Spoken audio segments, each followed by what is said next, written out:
Good morning, everybody. It's Friday, Party Horn Friday. Sam Swann will be joining us this morning around 8 o'clock. Joel from For King and Country will be on the show at 7:30. Welcome to the show, everybody. You guys can text in 505-585-LIVE. You can also call us at 505-338-3700. We'll talk Olympics coming up a little after 7 o'clock.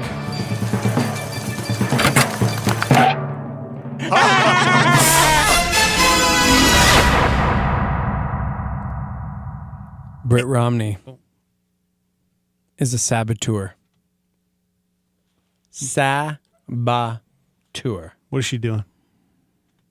Just going against the grain. She's sabotaging the YouTubers? Turns out, in typical political fashion, Britt Romney was colluding with the Russians. Is that true? YouTube.com/star88fm. If you'd like to get there, check us out in full HD. Is that true? Is that true? The screen in the correct direction. You can actually read The Morning Invasion on my t-shirt correctly. YouTube.com/star88fm. Turns out she's got friends in the biz who are really good at sabotaging things. They're called the Beastie Boys. Oh, that's cool.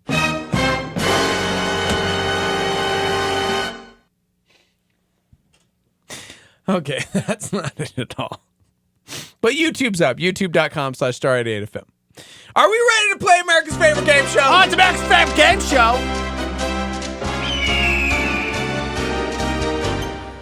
All right, everybody, welcome to American Baby, blah, blah, blah, blah. Do I have to use that voice today? No, you don't have to. My throat hurts, guys. I don't feel well. Okay, girl, pull up your big girl panties. Here we go. I'm sorry. You know, it's I apologize. It's life. It is what it is. You're right. All right, I'll use the voice. It kind of hurts to talk like this, but I guess I'll use it. It's Hollywood Hits, everybody's favorite game show, everybody. All right, and today we've got a doozy for you. Who's going to win the box office? We got some new movies in theaters starting today. And first off, it is rated R. It is Dex's favorite rating. What? It's Game Night! All right, welcome to the program, Game Night. Game Night, a comedy where Jason Bateman and Rachel McAdams are competitive gamers invited to a murder mystery at his brother's house. But when Kyle Chandler's kidnapped during the party, no one realizes it's not part of the game. Two other clueless couples, played by LeBourne, new girl, and Golly Mudburn from the bitch. So Game Night. That's in theaters today. Yeah, this is definitely not for kids. No, dude. I just said it was rated R. Did you not pay attention to me? But it's got Jason Bateman in it. It's your favorite weekend for movies, bro. You know why? Why? Also in theaters this week, Annihilation. That one's rated R for R. Are you kidding me? Okay. There's some good movies out. The Dex is going to go see. Rated R. He loves R-rated movies. Not true, okay. Natalie Portman leads an all-female team into a quarantine zone called the Shimmer. Did you just say an all-female team? Is that for real? That's for real. Men can't go in there because too much testosterone and the world explodes. Seriously? No, I just made that up, Dex. You know what? I got to see the trailer. Hold on. Natalie Portman is back in what's being called the best romantic comedy of the year. What?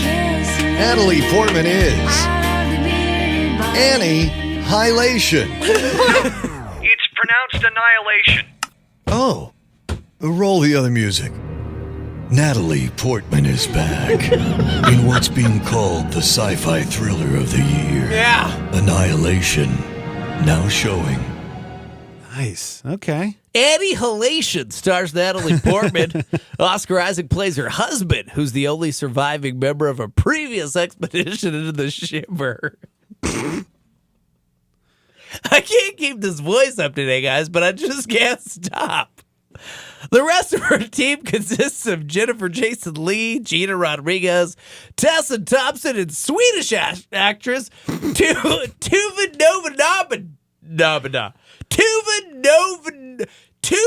Nova. I can't. Novotny. So You done well. Thank you. You done well. Those are your two new movies. What's going to win the box office, Okay, buddy? we both know Black Panther's going to be number one. Oh, do we? Are we sure? I mean, if you don't think, go ahead. I mean, bro.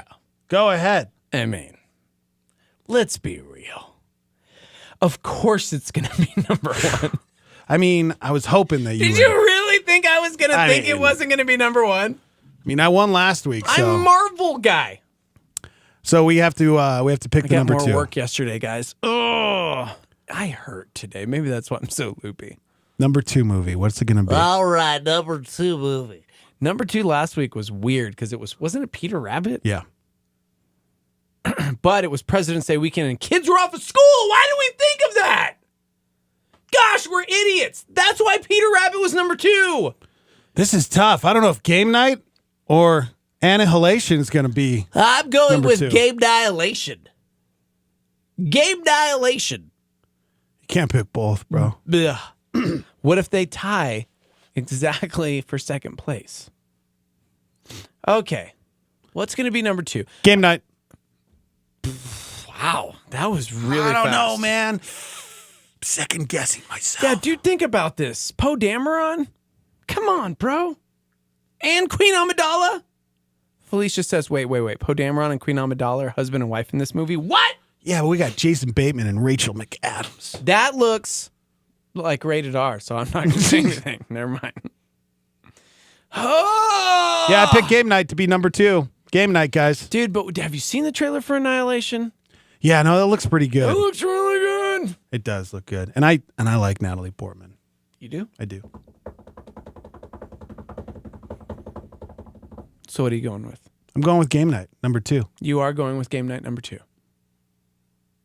I don't know. Yeah,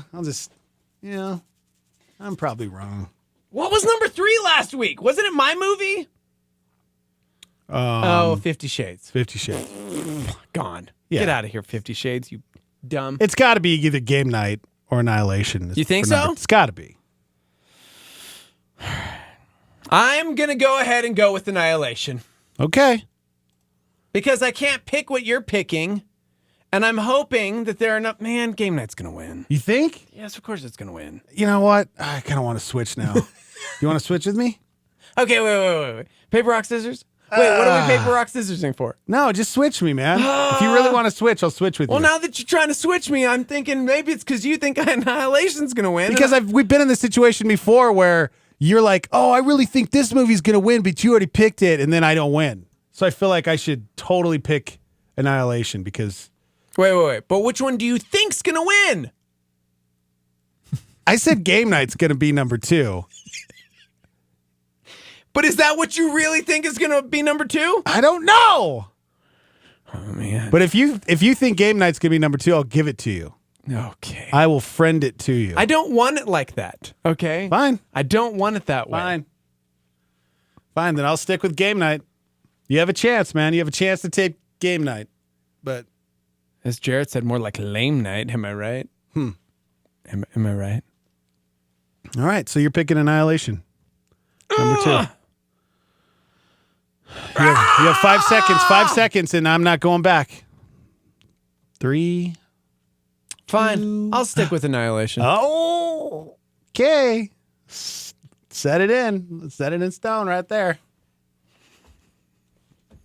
Write it down. You guys heard it Thanks, first. Patrice. Patrice noticed the color of my shirt. If you go over to youtube.com/star88fm, you can see it in pure 720 HD. What do you think is going to be the number 2 movie at the box office? It's going to be Netflix because everything coming out of Hollywood is horrible. Oh, gosh. Welcome to the program, Bill Peterson. Hey, you know what? This talk that you were just about bullying. You know, I'm tired of being bullied by the anti-bullying movement. Okay. Okay, love you. Bye. Oh. All right. What a weirdo. Yeah. Fine, I'll go Annihilation. No, it's too late. It's too late. No, I said I'll go Annihilation. Oh. Yeah. No, I'm picking it. I'm picking it hardcore so that on Monday, when Annihilation's number 2, I can at least sound like I for sure intentionally went for it. It looks way better. It's going to be great. Annihilation number 2. Dana White says he and John Jones are finally back on speaking terms after John Jones failed steroid test, and he's revealing what John told him, including his thoughts on a comeback. What about John Jones? His manager says she thinks John Jones can come back in 2018.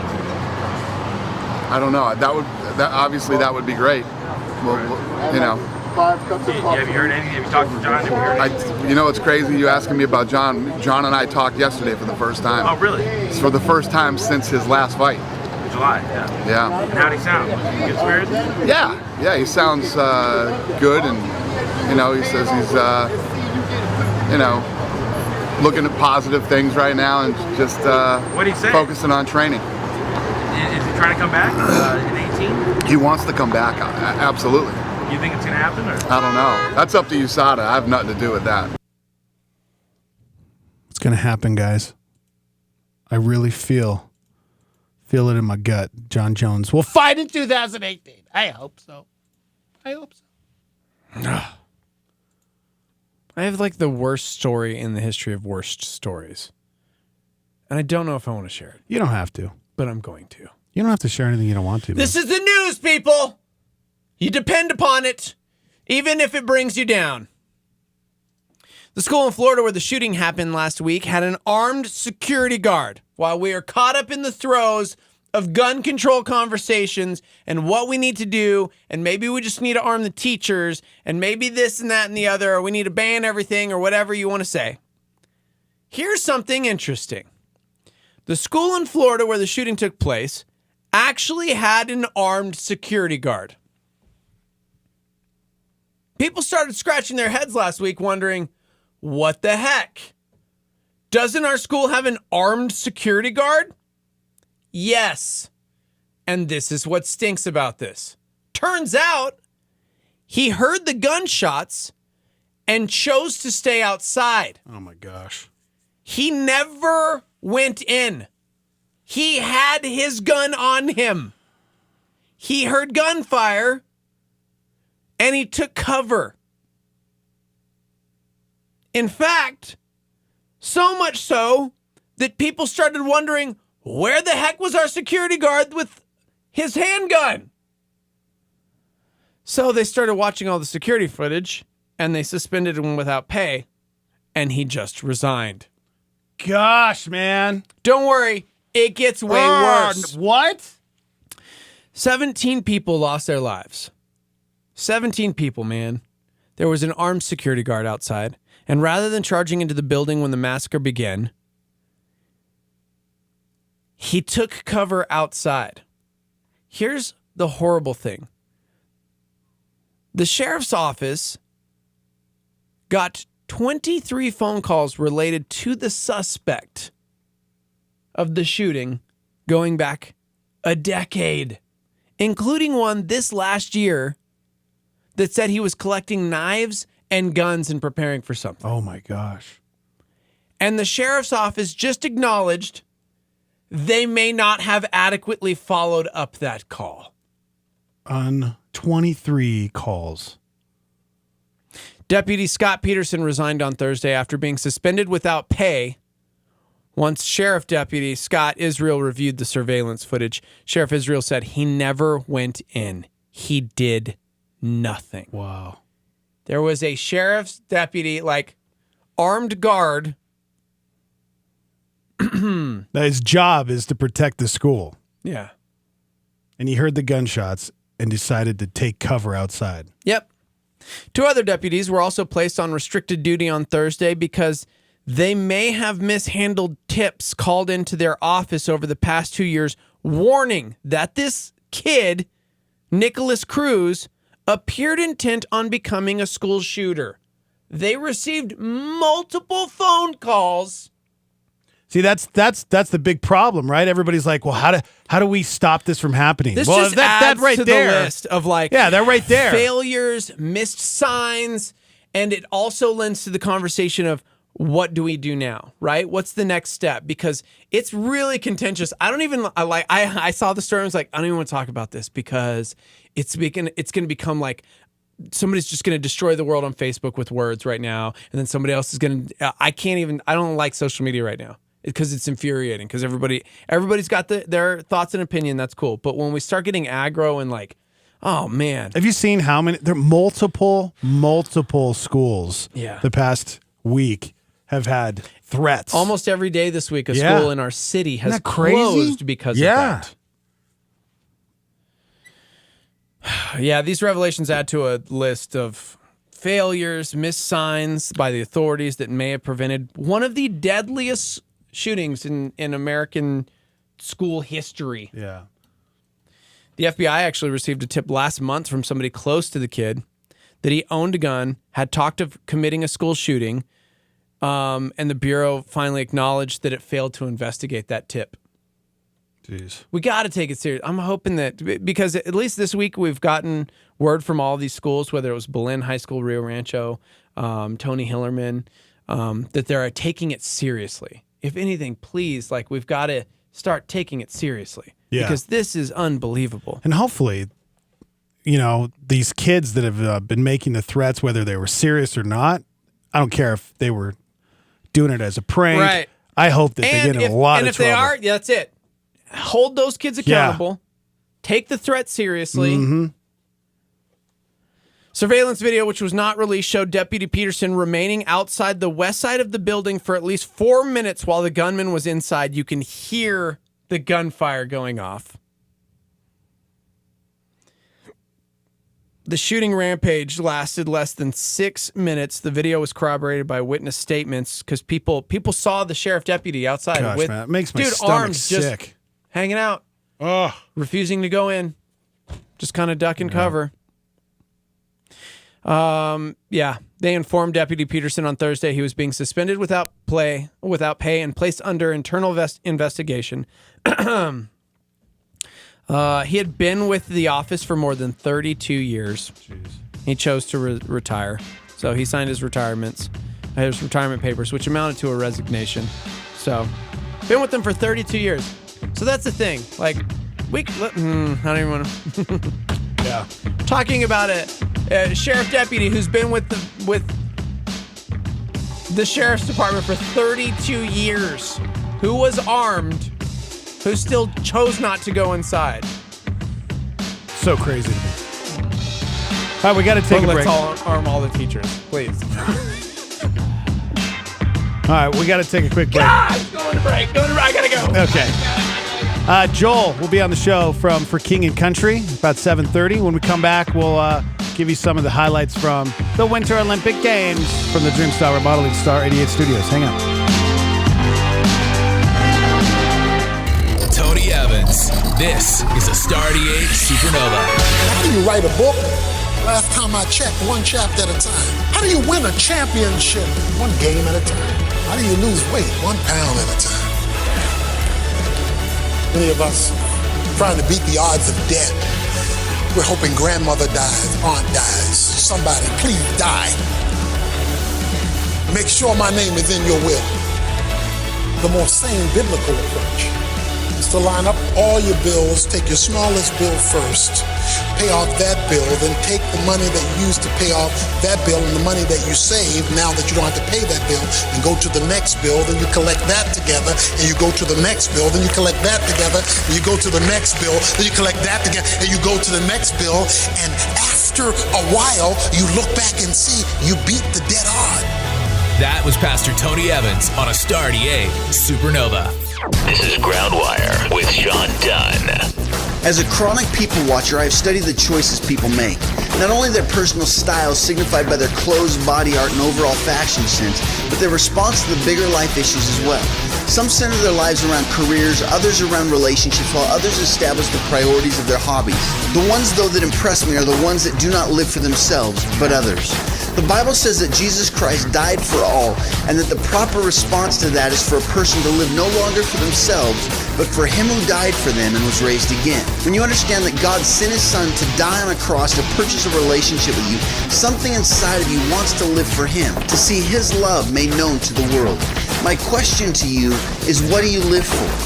Are you in this for yourself, for others, or do you live for an even higher purpose? Do you live for God and all that he stands for? Think about it. For more, log on to groundwire.net. Groundwire.net. This is KLYT, Albuquerque, Santa Fe, Star 88, New Mexico's fresh alternative. It's the Morning Invasion with Dex and Steve-O. Oh, yes. Okay. Yeah. Well, it's amazing, and I love it. I think I've said this story on the radio a couple years ago, but I'll just reiterate. But before I got this job here at Calvary, I had quit the band. It was 2015, January, and I'd left, and I had 3 jobs lined up. And it was awesome. I was going to work from home, making great money there in Nashville, Tennessee. And I lost all 3 jobs in the matter of about 3.5 weeks. One switched to an overseas job. The next one, the record label I was consulting for, folded. And the other job wanted to move me from social media to a salesman job, and I am not a salesman. And so all 3 jobs within a matter of 3 weeks. So that's 7 weeks from quitting a band that was successful, that was making money, that was touring and all this kind of stuff. Within 7 weeks of quitting that band, I was jobless. I had no paycheck coming in. Yet I had a mortgage, and I had 2 children and a wife and a car payment, all this kind of stuff. And so, man, I began to do exactly what we're talking about: worry and stress and strain. And so February rolls around, and I'm waking up in the middle of the night, clenching my teeth, grinding my teeth, and my hands were numb because in my sleep, I was clenching my fists, just holding them both. I mean, I was flexing so hard and straining so hard in my sleep that I had no feelings in my hands when I wake up, and they hurt, and they would ache during the days because I would be straining at night. March rolls around, and and I wake up again at 3 a.m. with my hands just throbbing, like visibly shaking because there was no blood in them, because I'm stressing out so bad, grinding my teeth, which I've never done. But in the morning, I would wake up with a soot of my own teeth in my mouth, like that. Like it was that stressful. Yeah. And I woke up, and I was just, and at this whole time, man, I'm working at whatever God would give me. I'm prayers of a righteous man availeth much. I'm seeking God. I'm trusting God.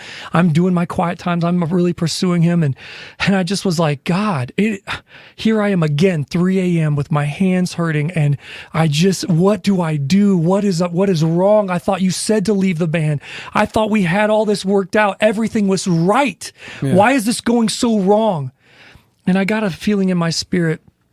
And he said, that room next to yours, who's in there? I was like, my daughter. And he's like, do you think right now that she's awake, doing the same thing you are, wondering there's a roof over her head? I was like, no. Right. What about clothes? Is she worrying about some clothes that are going to be on her back? I said, no. What about food? Is she scared that she's going to wake up to an empty refrigerator and her parents aren't going to feed her? No. And he's like, how much more? Yeah. You being evil and wicked-hearted, giving good gifts to your daughter, how much more do you think that I'm not going to take care of you? I'm not going to love you. I'm not going to stress. I'm going to leave you out in the cold. Right. And man, I slept like a baby. Because awesome. Here's the deal. Because if you're doing what you're supposed to be doing in life, then it is God's responsibility to take over. It is God's responsibility to pay that mortgage. Now, I'm not saying you prop your feet up again on the table, right? And you quit your job and you say, oh, I'm going to speak in faith. God's going to pay the mortgage. I'm going to get a freak check in the mail and it's just going to pay my bills.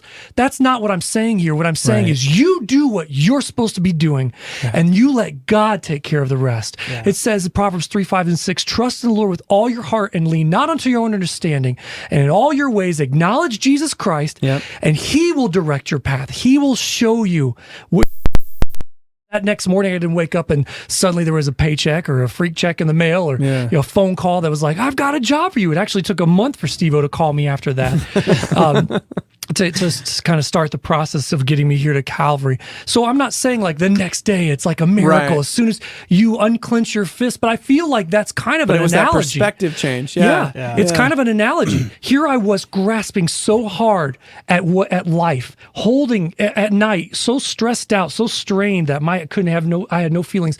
But as soon as I let go, as soon as I relinquish control, like we're saying over and over again, as soon as I let go of my hands and said, God, I'm doing my job, you do your job. Yeah. You promised in your word of God you would take care of me. Yeah. I relinquished control. I let go. And as soon as that happened, again, no birds started singing and everything got all cheery.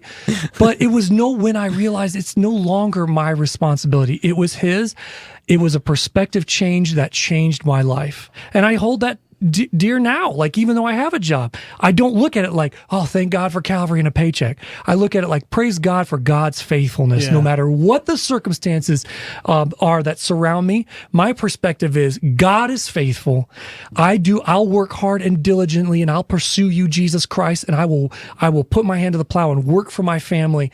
Other than that, that's all you, God, and no more. Dude, amen. People are chiming in left and right. Somebody said I needed this encouragement today. Thank you. Yeah, Brittany's crying on Facebook. Yeah, John on YouTube Live is saying, I'm going through this right now. I stress so badly about money and being able to provide for my family. So I pray that God uses this today in an amazing way for you listening, you watching. Because, dude, first of all, recognize that you're not alone. We all, as human beings, go through this control issue. Mm-hmm. Like, we ultimately want to control everything in our lives. Mm-hmm. And what has that control ever gotten you other than that stress or worry or fear or anxiety? And I'm telling you, man, there is a better way. And hopefully you're receptive to what is being said here today, because, man, crazy. You know what, Steven, you get a party horn. Okay.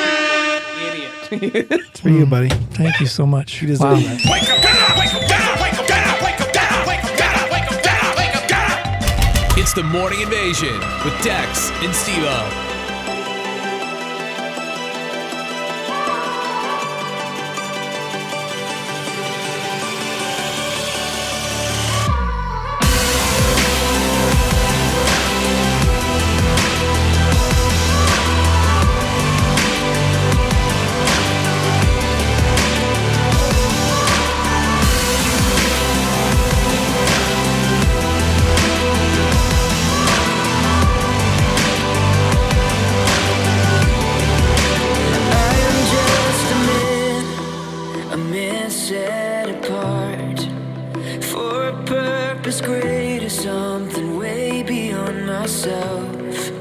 No, I am not the hero, I'm hardly a spark. But this is my confession, I'm in danger of myself. So I lift up this broken, weary human side of me. I bruise, I bleed, I need a remedy, but in my weakness, prove how great you are. The hurt, the scars remind us who we are. That our story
story and my song.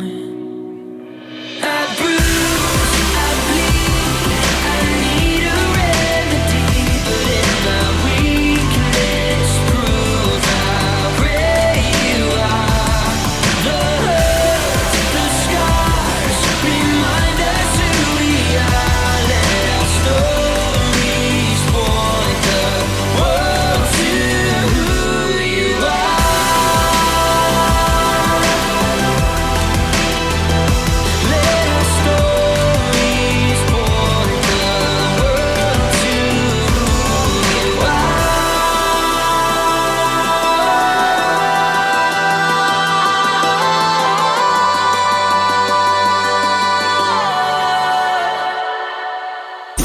The Morning Invasion with Dex and Steve-O on Star 88. Here's a final straw to take a stride in our right direction. I can hardly see the sky. Covering this lonely path, nothing's built to last. I can almost say that I want you back, but I won't.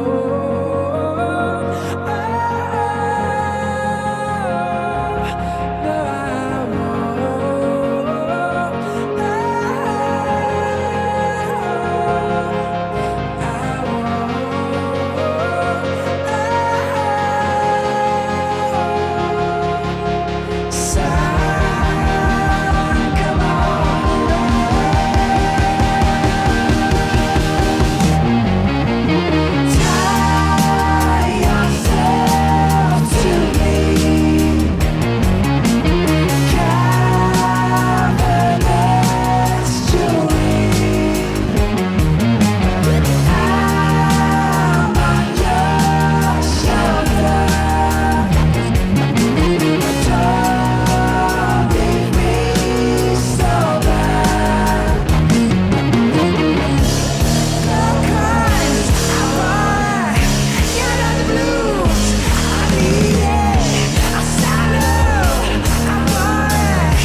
the Morning Invasion with Dex and Steve-O. Here's to you, people at the starting point of Winter Olympic competitions who we hear yell stuff at the athletes. Whether it's downhill skiing, the bobsled, or the luge. Your incoherent last-second gibberish must mean something to motivate the great Olympians for a better chance at standing on the podium. And when they are, with medal in hand, they'll have you to thank for yelling when it all began.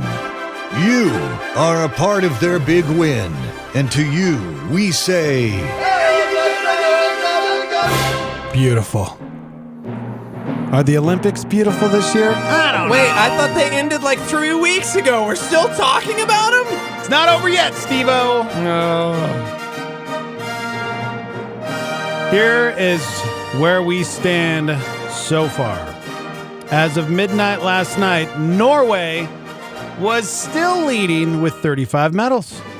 Canada with 27, Germany with 25, and the United States of America was in fourth place with 21 medals, including 8 gold.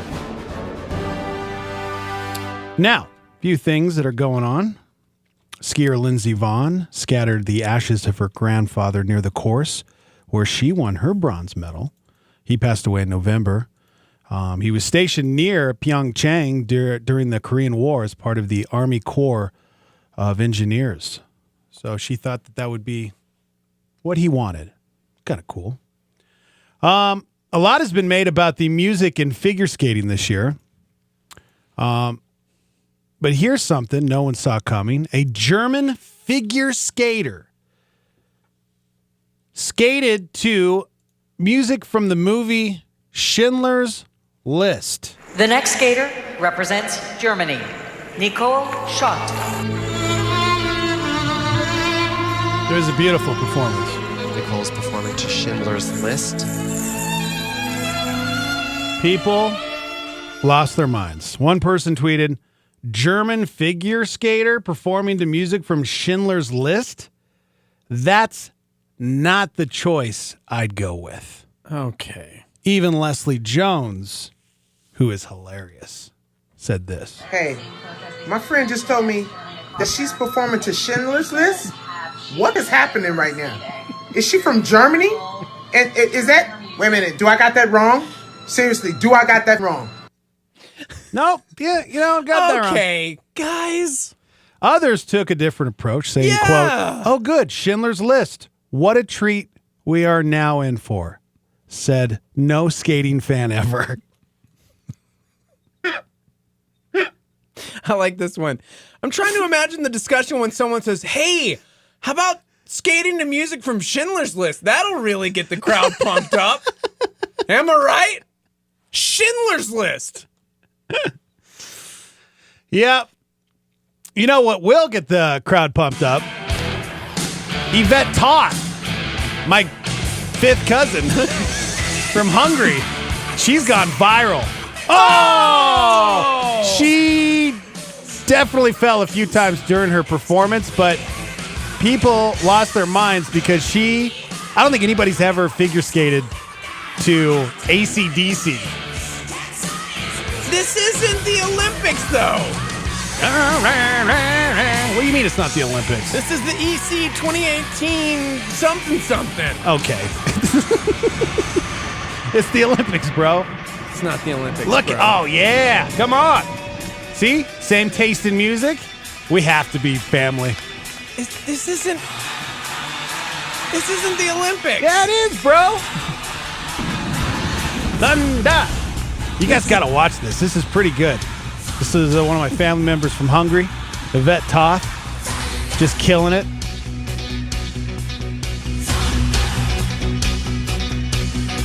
Wow! Did you see that? She nailed that. Oh, well, okay. All right. You're biased because it's your fifth cousin. Just my fifth cousin, guys. Yeah. Let's see what else. North Korea's 22 Olympians have completed all their events. And not only did they not medal, they ended without a finish higher than 13th. The only part of their group to turn any heads was their 229 woman cheerleading squad. So that's it, guys. We're in 4th place. The Olympics, meh. Why do you say meh? I haven't been watching. Yeah, no one has. Thanks for wasting 10 minutes of our morning show. I guess you could put it that way. Kind of.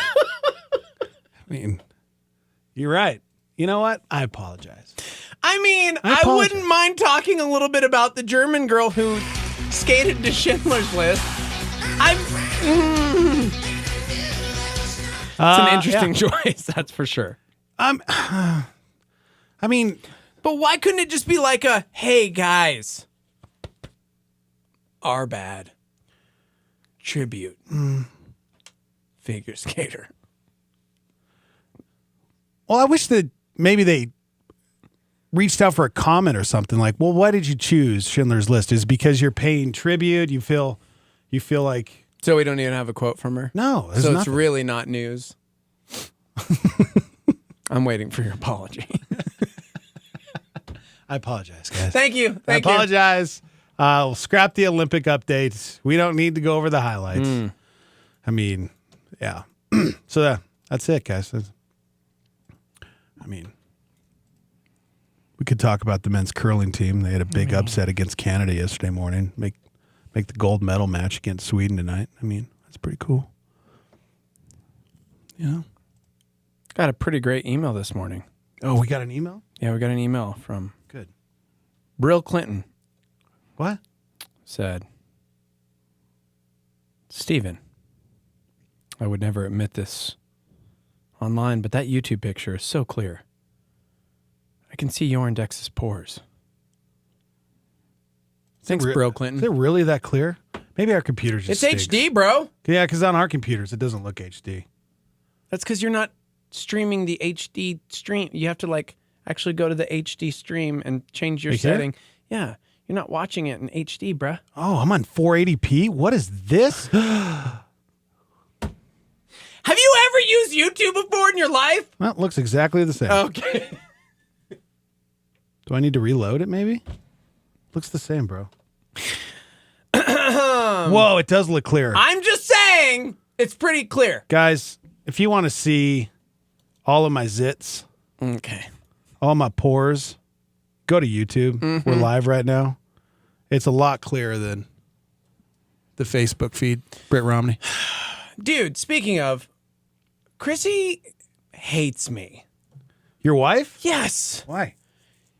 Does anybody else have a wife like this? Like, one of her favorite things in the world to do is get this metal scrapey thing and come at me, bro. She beat you with a metal spatula? Last night, I'm like, I'm tired. My arm hurts. I got new work done yesterday. Did you take photos of the bruises? And, okay, will you shut up? And she's like, let me pick your face. That's my least favorite sentence of Let all me of pick your face? All of the sentences in all of the history of the world that she's ever said to me. That's my least favorite of She them wants all. to pick your face. Let me pick your face. What? Just like that. That's how she talks. I don't know if you guys remember. Like pick Chrissy, your blackheads? Yeah, so she gets this scraper thing. And it's like, hold still. It's like, I'm not even kidding. And I'm like, no, stop it. You're not touching me tonight. I'm not kidding. I said no. And no means no, guys. So I went to bed. But now I'm like, well, great. Now we're in HD quality. So I guess I feel like maybe I should have. But she'll just, ugh. Yeah, It's I like know. a German I know that horror tool. film. I know that tool. You press down and then Yes, the and it blackhead just comes hurts. shooting out. People, Pores are gross, man. It's so gross, guys. Women, it's gross, dude. Nobody wants you picking their face. My mom used to do that. Ugh. She used to popping my zits See, on my back. Paul's raising his hand. His wife does that to him Some too. people love it. Let me pick your face. Some people, especially wives. I'm not saying that all wives do, but a lot of wives love doing that. Dude, she uses a bobby pin. Yeah, if she can't find her little blackhead popper German medical engineering kit. Ugh. There is something. Something so satisfying about popping a zit, though. Whoa, no, gross. And now we've got Britt Romney chiming in saying that it's the opposite in her household. That Seth is all about. Does it to her? Popping. Wow. Why? To me, that is so gross. No, that is so overwhelmingly gross. I don't get satisfied from other people doing it, or I don't like doing it to other people. But that's the feeling they get. It's this satisfaction of. It's like when people play with a squishy ball or something, or I don't know, what do they like to do? A fidget spinner? I have no idea because all of this sounds gross and weird. Yeah, I think it's disgusting too. But somebody just chimed in and said, "Yes, I did the same to my husband. If he takes care of a pimple himself, I get so mad." Yeah. Somebody else said my wife does the same and gets mad when I say no or tell her it hurts. That was my excuse. I was like, Chrissy, I had a long day. I don't feel well. I got a new tattoo. But it relieves her stress, my body's bro. already exhausted. It relieves her stress. No. It helps with anxiety. Let me just look. It's her fidget spinner. There's one right there. If I don't get that, what if it gets... Oh. It's her fidget spinner. She needs to relax. And then, but she's like scratching at my nose. I'm like, go away! Hey, she's your like, body's not your body. I It's just her body. irritated it. Now I have to, or else it's going to like... Gosh. I just almost puked in my mouth. Somebody else said, I don't like picking my husband's face, but I love grooming his beard. He hates it, but I make it look better. Okay. How could you hate someone grooming your beard? Wives, you realize you're the monkeys in the zoo? Yeah, I just said it. I'm saying it. I'm going to be in so much trouble later. This is worth sleeping on the couch for. You're monkeys! Monkeys in the zoo, picking on other people's like backs, getting all the little bugs off and eating them. You little monkeys, you. Well, according to evolution, wife monkeys. We used to be apes back in the day. Okay, if you follow evolution. Well, at least now that's going to overshadow what I just said. So, just kidding, guys. Somebody said humans are so gross. Is it any wonder this week has been about habits, showers, towels, laundry, toothbrushes? Yeah, right. It's been a weird habit week. Maybe it's like this is like Shark Week, but it's Habit Week. We should put this down on the calendar, and we do it every year. Habit Week. Dude, somebody said, I feel your pain. I have been woken up being straddled mid-face scrape. Oh, my goodness. Y'all are nasty, little monkeys, little chimpanzees. All right, guys, we got to take a quick break. When we come back, we got to interview Joel from the band for King and Country. Going to be in town. For King and Country, going to be in town tomorrow night, Santa Ana Star Center. We'll give you all the details. We'll talk to Joel, see what he's up to when we come back from the Dreamstar Remodeling Star 88 Studios.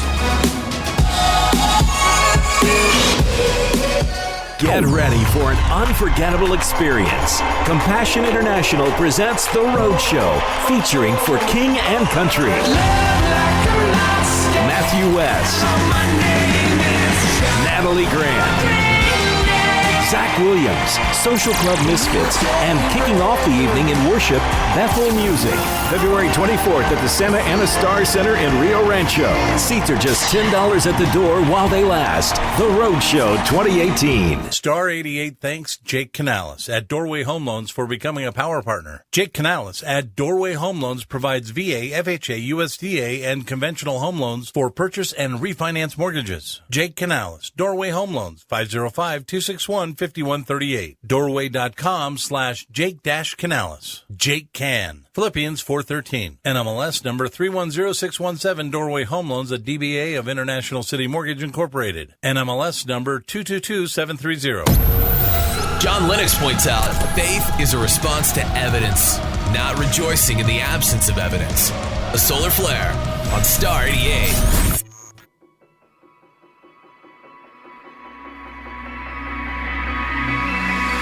Mirror, mirror, mirror on the wall, telling those lies, pointing out your flaws. That isn't who you are.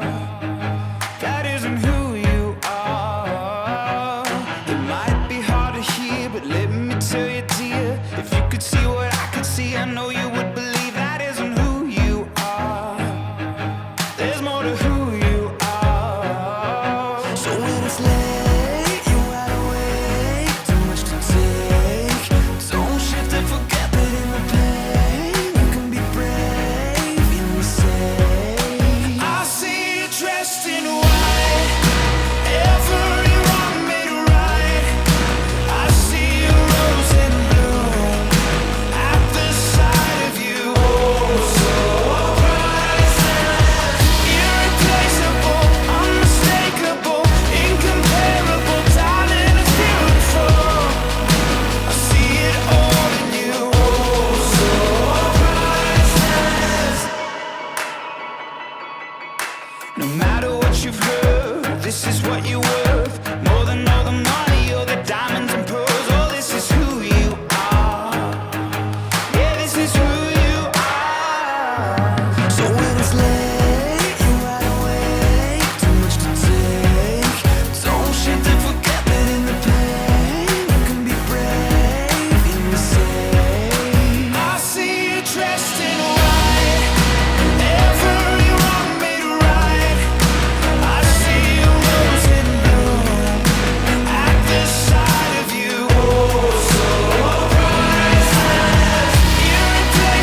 We can start again, give honor to the end, love. We can start again. Brothers, we can start again, give honor to the end, yeah. We can start again. I see you dressed in white, every wrong made right. I see you rose and bloom at the sight of you. Oh, so irreplaceable, unmistakable, incomparable, darling, it's beautiful. I see it all in you. Oh, so priceless. I see you just right, every wrong made right. I see you rose and bloom at the sight of you. I see you just right, every wrong made right. I see you rose and bloom, we can start. I see you just right, every wrong made right. I see you rose and bloom at the sight of you. I see you just right, every wrong made right. Oh, so priceless. Rich Wilkerson Jr. reminds us that if we desire to lead, we must first learn to follow. When we gather, we're to minister unto our God, that we're to praise and bless the name of Jesus. That's why we open up the services here at Life Church with praise and worship. That's not a concert for you and I, but rather that's a concert for our God. We're worshiping our God. How many know that when we praise our God, when we bless our God, it changes things? The psalmist, he said this, he said, "Oh, magnify the Lord. Let us exalt his holy name." He was on to something. He was talking about the idea that I want to magnify, I want to bless the name of God, because as I magnify the name of Jesus, his presence grows bigger in my life. What are you magnifying today? The problem, or are you magnifying the answer? His name is Jesus. That's a PowerPoint on Star 88. What's going on in the news today? God help us if we don't harden our schools and protect our kids. Executive Vice President Wayne LaPierre calling for armed security guards on campuses. Meantime, the First National Bank of Omaha will not renew the contract to issue an NRA Visa card. The president veered off at times to talk about the threat and violence of the MS-13 gang, thanking Attorney General Jeff Sessions for his work on prosecuting them. But then he said immigration officials aren't getting any help from California, which recently passed laws designed to limit cooperation with ICE, Immigration Customs Enforcement. If we ever pulled our ICE out, if we ever said, hey, let California alone, let them figure it out for themselves, in 2 months they'd be begging for us to come back. The FCC has officially scrapped rules put in place by the Obama administration aimed at stopping internet service providers from favoring certain content over others. But Ajit Pai, the FCC chairman and former Verizon executive, has called the rules heavy-handed and led the FCC's vote to vacate the rules in December. Now Congress has 60 legislative days to overturn the decision, something that seems unlikely. The Alabama Senate voting unanimously to allow nitrogen gas for executions, but only if lethal injections are unavailable or ruled unconstitutional. Jeez. What the heck? Okay. Cool, bro. Good morning, everybody. Phone lines are open right now. 505-338-3700. We have tickets to see For King and Country. Matthew West, Natalie Grant, Bethel Music, Zach Williams, and Social Club Misfits for tomorrow night, Santa Ana Star Center. 505-338-3700. We'll play around, try to hook somebody up with some tickets. And then we'll jump into our interview we had with Joel from For King and Country. We talked to him yesterday for a little bit, and we talked about the tour, talked about flying through the air on cables and lighting Luke on fire. It was beautiful. That's what I said that he needed to do. If they were going to go big and they wanted to put on a huge production show, you just got to light Luke on fire and have him swing from the rafters from a cable. Why are you ruining the interview? It's a tease, man. I pretty much said the whole thing. You said the whole interview. That's the only thing we asked him, guys. Literally the only sentence Dex said the whole interview. That is not true at all. You know what? It might be true. You'll have to wait and listen to the interview. Welcome to the program. What's your name? Kathy. Kathy, what are you doing? I'm sitting here drinking coffee. Ah, beautiful. Are you working, Kathy? Why are you so quiet? Are you like at a cubicle, like trying to hide so that nobody hears you? No. What are you doing? Hey, where are you? What's going on? I'm at home. I don't have to be at work until noon. Oh, that's cool. Are you making sure that you don't wake anybody else up? Yes, I am. Okay. Don't be too weird about it, though, because like if your husband comes downstairs and you're like kind of cowering in the corner and he's like, who are you talking to? And you're like, no one. It doesn't look good. Nobody. Nobody. Just shh. It's okay. You didn't see anything. It's All right. weird. Steve-O, I need you to pick which game. I have true or false, and it has to do with Olympic sports teams. Or I have Florida or China. You pick the game. Oh, gosh. Oh, Kathy. What are you... Have you been watching the Olympics there, Kath? No, not at all. Oh, gosh. Okay. Do you know where China is? Yes. Okay. Well, I don't know. I'm trying to help you. I want you to win these tickets. Florida so or badly. China? Is that what we want to play? I guess. Let's do it. Oh, gosh. I hope. Kathy, here we go. Okay. Here's the Why game. did I pick? Why am I picking these things? I'm going to give you a headline. Okay. You just have to tell us if it happened in Florida or China. And you got to get 2 right to win, okay? Okay. Here we go. Here's your first headline. Okay. A 61-year-old guy called the police on Tuesday and claimed his wife was a black widow spider. Okay. Florida or China? These are real headlines. These are real headlines. I'm gonna say China. You're going to say China. Because you don't think people in Florida are that crazy? I mean, think about No, they this. are. They're just as crazy. A 61-year-old dude, that sounds like retirement age. Where do people retire? In Florida. You want to switch your answer? Okay, I'll switch. Florida. You're going to lock it in. Britt Romney on Facebook says it's definitely China, but Seth says it's definitely Florida. I'm so glad that you switched because it's Florida! Man, we helped you out big time. We're not doing that again on this next one. I'm just, I just want to make sure that she's got something, She's hiding in a corner, okay? She needs this. She does need this. Kathy needs this. You need this. All right, one more to win. Here we go. A teacher is punishing students for being late by making them write 1,000 emojis. Okay. Let me read that again. A teacher is punishing students for being late by making them write 1,000 emojis. Is that a headline from China or Florida? I can't help you.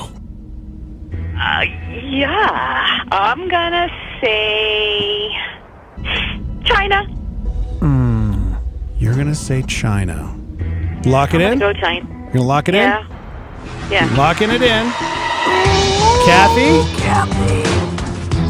I really hope that you have nothing going on tomorrow night because you guessed correctly! Awesome. Good job. I hope you like For King and Country. Yeah. Because they're going to throw down some greatness like you've never seen. Yeah, Kathy. Yes. Woohoo! So glad. All right, hold on the line. We're going to get you. I love it. You're like hiding in the corner, like trying to be excited. I'm so excited. Thank you. Hold on the phone, Kathy. Okay, I will. Okay. More chances to win some tickets to see this band right here for King and Country. And yesterday we got to talk to Joel from the band for King and Country. Guys, it's one of the greatest interviews. Here he is. Love this man. Is this Joel? Yes! My boys. What are you doing? My favorite interview call to make every 6 months or year. I was seriously just like, dude, we saw the road show coming, and I'm like, I needs me some Joel, man.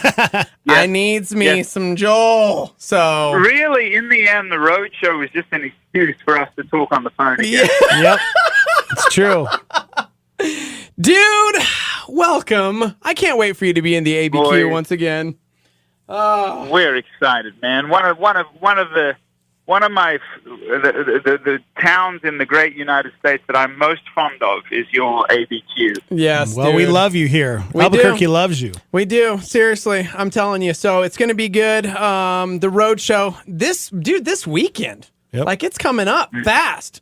So and we're in Missouri tonight. Oh, misery, huh? So we're I wasn't saying it like that, but I was saying it more so on the vantage point of we're going to put a lot of miles under our belts in the next 72 hours or so to get to you boys. Dude, ain't nothing but a thing for you, though, because I remember the last time you guys were here, it was like, oh, we're just going to do some Good Morning America or whatever, and then just jump on a jet and get to Albuquerque so we can crush it at a show. That's so right. That was the View. The View, that was the it. View. Oh, then, my and gosh. then we flew out that even we started the tour out there, remember? Yeah, dude, I just can't keep all of your ridiculous, extravagant things together. I apologize. You do so much that The View, just crushing it in the film industry with movies like Priceless. World-class performer. Yeah, I know. We had Amber on not long ago actually because she's killing it on Legion now. So, gosh. Amazing. Yeah. So here's my real question, since we have to actually interview and not just get to hang out for the next 10 minutes and just chat about how life is, even though that's really all I want to do. But we can talk about official things. Let's talk official real quick, because the road show, it's going to be here, Saturday. And because of that, you guys are seriously known to go insane, whether it's Easter sunrise service here or, like you said, you guys rocked the View and then you're flying on a jet to get here so that you crush it at the Santa Ana Star Center.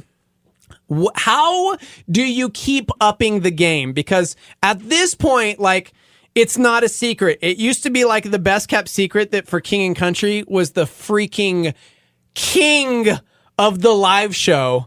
So this time, my friend.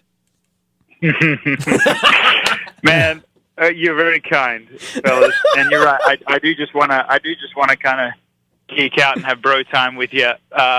But I'll say this first of all, just pulling the lens back and looking on the tour overall. This is not just a give you a call, come out on tour, be one of the acts on a tour for us. We as a family have partnered with Compassion International, which is a child sponsorship company, and they're doing great work around the world. We've partnered with them for 2 decades. I mean, this is going back when our sister Rebecca James was an active artist.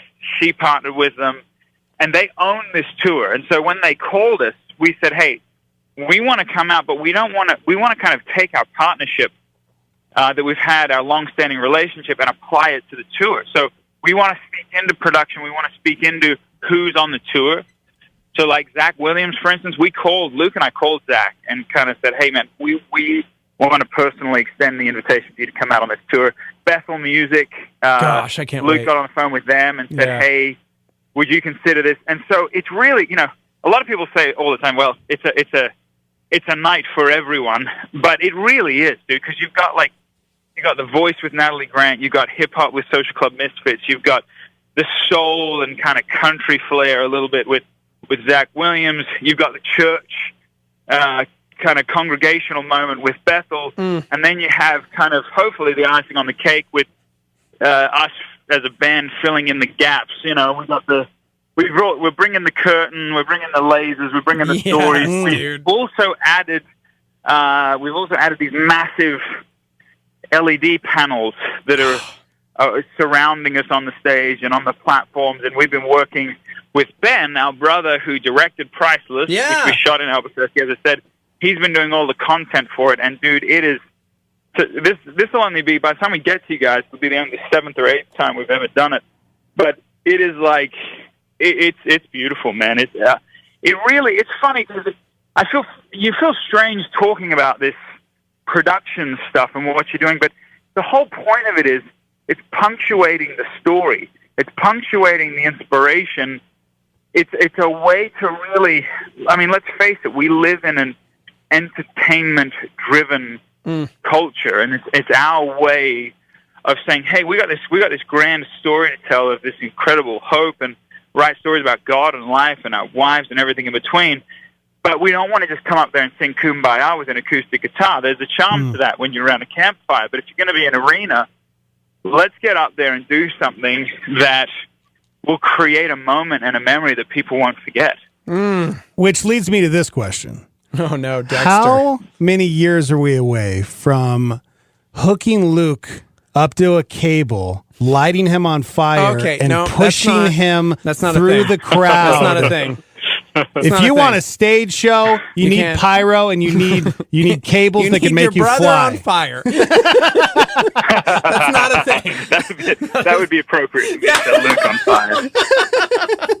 No! Dexter, you can't All right, say that. maybe no fire, okay? Just the cable and you're flying through the crowd like Superman. No, that's not. Hey, it's funny you say it, boys, because literally the two things we've talked about recently was I have a moment in the show that not like explosion pyro, like, your ears are bleeding, that sort of thing, but like this kind of waterfall pyro that we're not going to incorporate anytime soon. And also, I'd had the conversation of, did you guys see The Greatest Showman? I haven't seen it yet. I've heard all about it from my daughter. I have freaking Movie Pass. Like, I'm at the movie theater every week, and somehow I haven't seen this one. I know. I know. You should. Hey, the critics got it wrong on that one, man. It is the allegory of it, the story of it, the inspiration of it, the excellence of it. It's beautiful, and one of the Zendaya. Is that how you say her name? Dude. Yeah, Spider-Man: Homecoming, yo.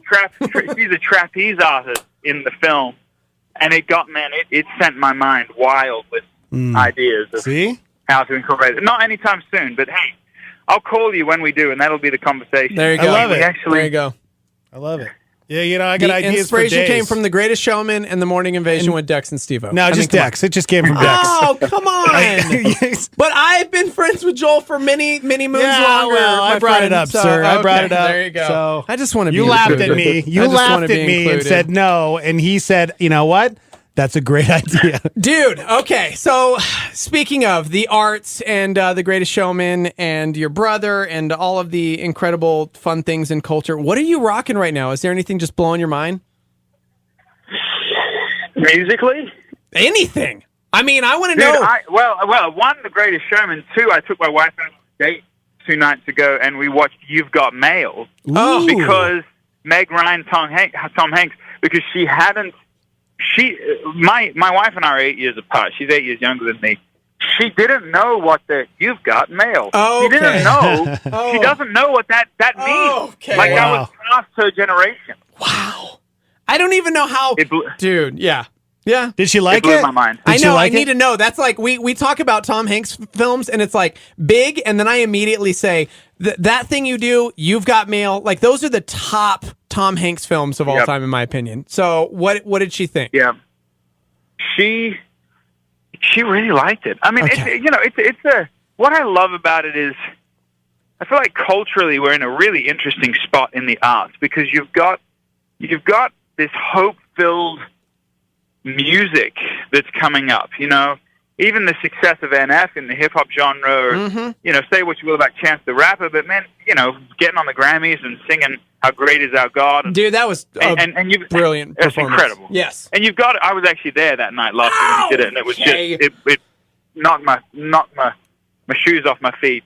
But then you've got, in the arts as well, it feels like you look at every film, man, it's rated R, and then you have this movie, like The Greatest Showman, that Hollywood's sitting there scratching their head, PG, this family friendly all of a sudden, and I feel like there's a renaissance, if you will, of film and music that has a point and a purpose. And going back to the You've Got Mail conversation, that's for a relatively moderate and reasonable film. There's some little bits and pieces in it, but for the most part, when you look at rom-coms of 2018 versus then, it was a sweet concept of them communicating over email and letters, and I'm excited. I hope that with all that we face, I became an American citizen last year, so I can say this with a little bit more passion and intensity. I hope that as a culture, we're people are taking note and going, man, there is something to be said about innocence. There's something to be said about inspiration. There's something to be said about talking about God again in music and in films. And I come to you guys today. We're in the throes of working on our new record and finishing it up. I come to you very hope-filled about the trajectory that the arts are on. When you look at successes like The Greatest Showman and NF and these other people that are talking about real things. Dude, amen. I love talking to you about stuff like this because we could talk for hours. I gotta know. Is your brother Ben going to be here for the tour? Is he actually on the road with you guys? He was. You missed him. Okay, dude. He was there. He was with us last week just to get the whole show on the road. When you hit Albuquerque, I've got a story for you. It's an off-air story, but I've got a story for you that I've got to share with you when I see you this weekend. Because I feel that inspiration right now, and you've been on my mind for some time. So it's like, yes, dude, we are going to get together. I've got a story to tell you. Because I agree, man. I think hopefully we are hitting that time period. I mean, we've been talking this week about the arts. We just had our dear friend Erickson on, which oddly enough, my tattoo artist who has a master's degree in art. And that's what he studied, because as a culture, it's so vitally important for us as Christians who have the greatest story to tell, to be sharing it in such a way that can bring about hope and change and transformation, because obviously we as Christians know that's it. That's the work. That's the gospel right there.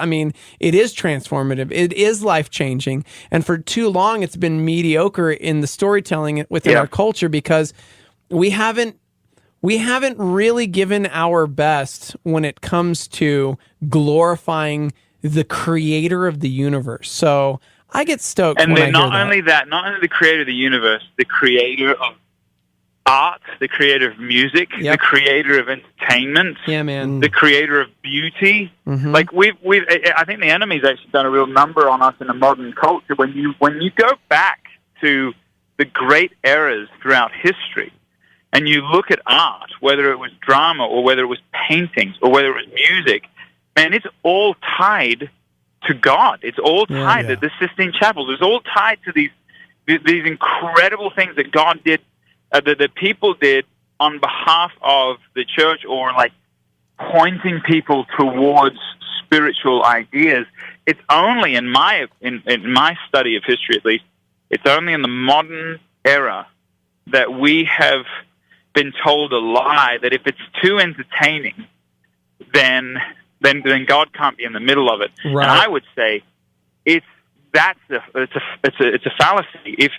If it's truly inspired, then it will in turn be truly entertaining and moving, and some of the greatest inspiration that you can possibly conceive is tied to this great story of God intervening with mankind and saving us, and the redemption of it all. I mean, so man, you are preaching to the choir. Hey, you boys need to text me when you're at the show, because I want to make sure we get a bit of time together. All right, I will for sure. I'm bringing the whole crew this time. Bringing the whole family out there. Going to make it a family affair. It's going to be a lot of fun. But I'll text you as soon as I get there. I'm really looking forward to it. Yeah, this Saturday we got For King and Country. Dude, Matthew West, Natalie Grant, Zach Williams, Social Club Misfits, and I'm so amped to see Bethel, honestly. So I'm like, I can't wait for this whole experience. It's going to be incredible. The road show and all the details, of course, star88.fm, and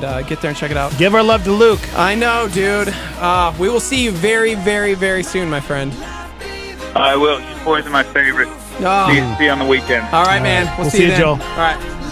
Later. Bye.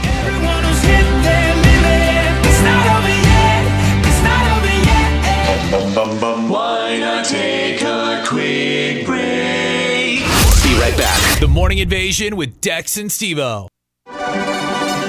This is a fresh thought. Listen up to Levi Lusko. Listen, they say God has his ways. God has his way, but you do too. The Lord's ways may not be our ways, but he is not the only one with ways. Our ways are how we choose to react. Our ways are the way we choose to speak. Our ways are when we choose to insert ourselves and when we choose not to, when we accept and when we decline. You have your ways, I have mine. I'm trying to caution you. The ways you let in become the ways you are set in. Now, sometimes people speak derogatorily about going through the motions. I was just going through the motions, kind of phoning it in, not putting your heart into it. Let me just tell you something. Going through the motions is only a problem if you're going through the wrong motions. Getting stuck in your ways can either be the worst thing or the best thing. Getting stuck in your ways is a good thing if you get stuck in the right way. For more fresh thoughts, go to LeviLusko.com. A Starty 8 Supernova with Greg Laurie. Everyone will have to give an account of their life. And listen, the big issue in this final day is not a sin issue as much as it is a son issue, S-O-N. Because everyone has sinned and fallen short of the glory of God. We have to put to bed once and for all this concept that sometimes even Christians believe that if you do enough good works, you will get to heaven. It's not true. Good people don't go to heaven, forgiven people do. Period. That's it. Because no one is good enough, you see? So why are we there? Why is a person at this great white throne judgment? Answer, they're there because they did not believe in Jesus. John 3:18, he that believes in me is not condemned, but he that does not believe in me is condemned already. Catch Greg Laurie's teaching show, A New Beginning, on our sister station, KNKT, weekdays at 8:30 a.m. on 107.1 FM. 88.3, The Morning Invasion. It's the show you can listen to when the other shows are on break. Sorry, Tam coughed in the middle of it. Can you? Sorry, we're take it gonna from need the top? Sorry, quiet on the set. 88.3, The Morning Invasion. It's the morning show you can tune into when the other shows are on break. I think you hit. Did he hit a button on his phone? I think you hit a button with your cheek. There was like a weird, yeah. 88.3, The Morning Invasion. It's the show you can listen to when the other shows are on break. Oh, I feel like we might have missed the last word. On where? But it was like I kind of heard it. It was like, will you stop making noises in the background? You just give us the last three words that you said? We just need the last three words. Yeah, and we'll piece it together. That's how promos work. And 3, 2, 1. On break? Well, it's 2. We need 3. Last 2. We need 3. Yes. Yeah. And 3, 2, 1. Good. We need 3, buddy. Take it from the top. We need the last 3. Are you there? Did we lose him? Last 3? We lost him. Last 3? Okay, thank you. Thank you so much. We must have gotten cut off. This is Star 88 at 88.3 FM, KLYT, Albuquerque, Santa Fe, and online at star88.fm.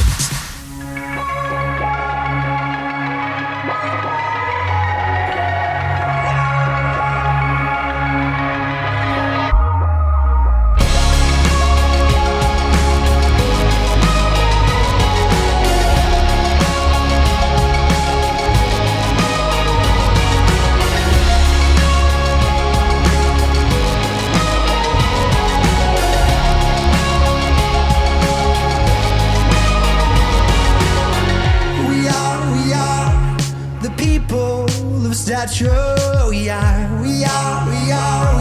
the people that matter. We built it all, we built a wall upon our shoulders.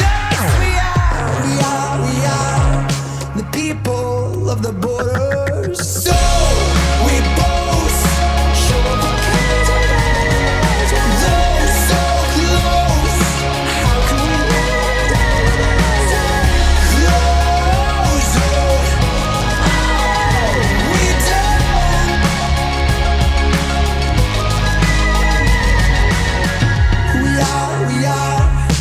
children of comfort. We are the men who hold the confines of the thunder.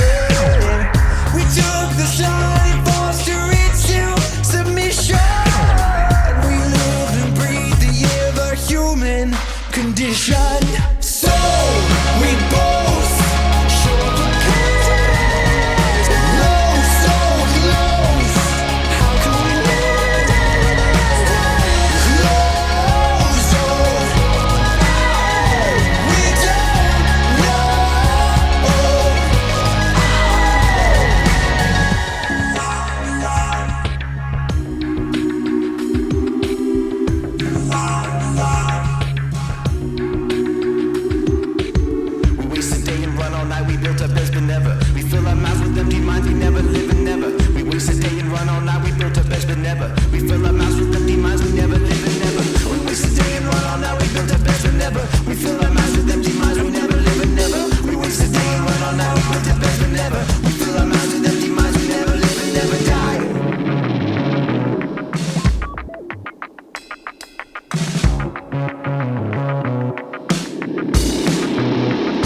The Morning Invasion with Dex and Steve-O on Star 88.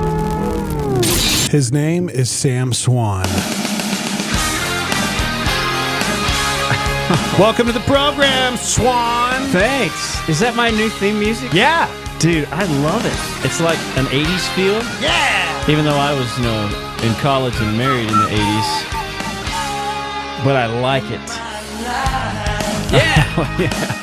This has got Sam Swann written all over it. It really does. This is actually from Bill and Ted's Excellent Adventure. With my partial mullet, driving in my convertible on the highway. Woo! How's it going, dude? What's up, man? Welcome to the program. We're excited to have you here. Gnarly. Excellent. My name is Spencer. This is my co-host, Dex. Welcome to the show.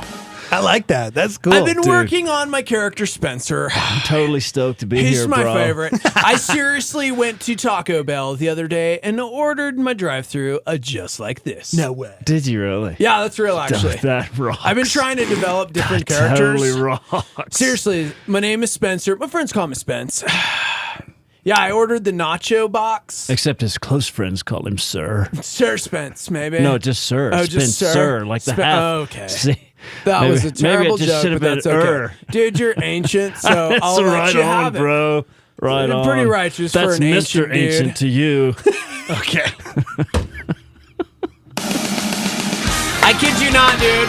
Dude, I'm gonna try that. I am gonna order The something. guy, when I finally got up to the he looked at me funny, and I just kept going. Yeah. I was like, I just realized I'm gonna have to talk to this dude live the whole time. Yeah. But it was like, do you guys have those nacho fries? Saw the commercial, shot straight here, bro. That's what I told him. And he was like, yes, we do. But, all right, my good man, I will take one of those. And I wish I would have been there. I did. I was obnoxious, though. You should have recorded that. I may or may not have the audio. No way. Right. It's terrible, though. my friend. It's terrible because it's in the car and the ambient sound. And so there's ambient sounds, and it's like, it doesn't sound the best. And so totally shot right here, dude. I ordered because they, you go there and they have certain products, so it's like, may I please have a Coke with that? We have Pepsi. Do you have A&W root beer? Sorry, sir, we have mug root beer. Oh, right. Mr. Pibb? Did you do all that? I did all of that. He was like, Steve-O. sir, we don't. And then I'm like, oh, you know what I'm forgetting? I'll just take the Baja Blast. Okay. That's so Dude, rich. I got to the drive-thru and this guy's just staring at me because I look nothing like that voice at all. Yeah, you do. I think you do. So I get to the drive-thru and he's like, that'll be $5, blah, blah, blah. And I'm like, excuse me, my good man, I have a question. Why are there 2 drive-thrus here? Because in Sedona, where I'm from... Were you by yourself? Yeah, totally by myself. That's the weirdest Just thing bored. about it. You weren't even Just with bored. somebody. Bored to tears. Just bored to tears. In Sedona, where I That's so reside, there's only one drive-thru. Is it because the crime is so high in New Mexico that's like, I'm not giving you the stuff till you give me the money. So you've got the money drive-through, and then you've got the stuff drive-through. It's pretty intelligent, if you ask me. And he was just like, I believe so. I've never thought about it. Like he was just listening. I hope he's listening. That's so funny. That's great, dude. That is so I great. am Theodore Logan. No, actually, it's Ted Theodore Logan. He's a third cousin of mine. Pretty righteous dude, if you know what I mean. He's from San Dimas, right? San Dimas High School football rules! Yes. I love that movie so much. I'm telling you, man, I think Ted Theodore Logan and Michelangelo from the Ninja Turtles helped me develop my language when I was a child. Yeah. So it's pretty easy to go back to. Absolutely. And now that I'm here, I don't know how to get back to where I was. So it's cool. So what do you guys want to do today? Here, let me punch you. Okay. Oh! That was a good one. You all right? Hello, check one. Okay, there I think it I'm is. good. All right, That's all I'm it good. took. Welcome back, Steve-O. Okay. Woo! We missed you for a second there. Gosh. Sam, what have you been up to, man? Oh, man. How's your week been? It's been good? It's been good. It's been kind of a little bit busy. We're on Monday evening and Tuesday all day, the Baptist Convention is having an evangelism conference at Sandia Baptist Church. Sandia is hosting it for us, but we're putting it on. At San Dimas? No, San Dimas Baptist Church at Sandia Baptist Church. So anyway, I'm not directly involved with that. I'm just going to be there to help the evangelism team as they do all their stuff, and I'm there to kind of hang out with some of our pastors and youth pastors and folks. But on Monday morning of that event, I've got some of our guys coming in from around the state, and I call it the Youth Ministry Summit. And so some of our volunteer and part-time and full-time youth guys from around the state are going to be here Monday morning. And so I've been setting stuff up for that. So we're just going to kind of sit around the room and pray with one another. And I got a guy coming in from out of town who's going to talk to us about ministering to students in a post-truth culture and talking about Generation Z, Gen Z as they're referred to, which is, the middle school and high school, current generation of middle school and high schoolers. So we've got that set, and so I've just been doing little things, getting ready for that. I'm looking forward to it. It's a good time of networking for the Baptist youth guys to hang out, and I wish I had all kinds of money where I can invite everybody, but we have to kind of limit it to just the Baptist people. We like other people, but we don't like hanging out with other people. So. No, that's not true. By the way, so I'm excited about it. It is Friday, and we may have forgotten something. I know you kicked the show off with this, but there is a 5-year-old who is currently going, excuse me. Oh. It's Party Horn Power Ranger there Friday. You go. And why haven't you called me? I'm getting angry texts from a 5-year-old right now. Are we supposed to call him every Party Horn Friday, too? Apparently. Okay. Apparently. So. All right, well.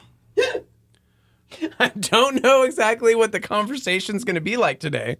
However, for those that don't know, welcome to Party Horn Power Ranger Party Horn Friday. I don't even know what the day is. Yeah.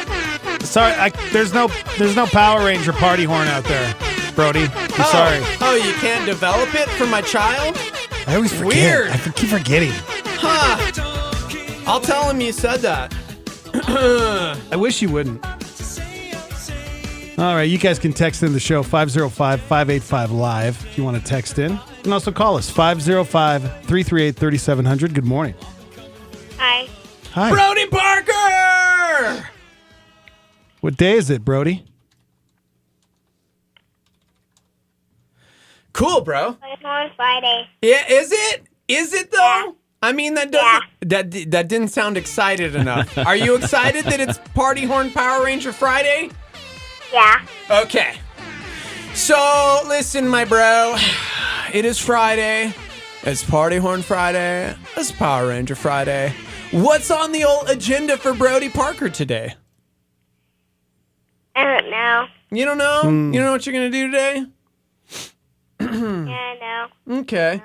So maybe go watch Black Panther again. Oh my gosh, Black Panther, am I right? Okay, Brody, you've had like a week to chew on it and digest it. What would you say is your favorite Marvel movie today? Black Panther. Still? Yep. Is he your favorite superhero in the world? Yeah. Of all of the superheroes? Wow. Okay. So he's the best. Yeah. Catch us up, bro. You've been watching a lot of Power Rangers this week, right? So what's going on in the universe of Power Rangers? I remember that they stole his computer. Mm-hmm. And now they're actually trying to cut their feelings to be nice and then, not be friends and go on a... Mm-hmm. Could you talk into the phone a little bit closer, Brody? You could get a little closer to the phone. Yeah.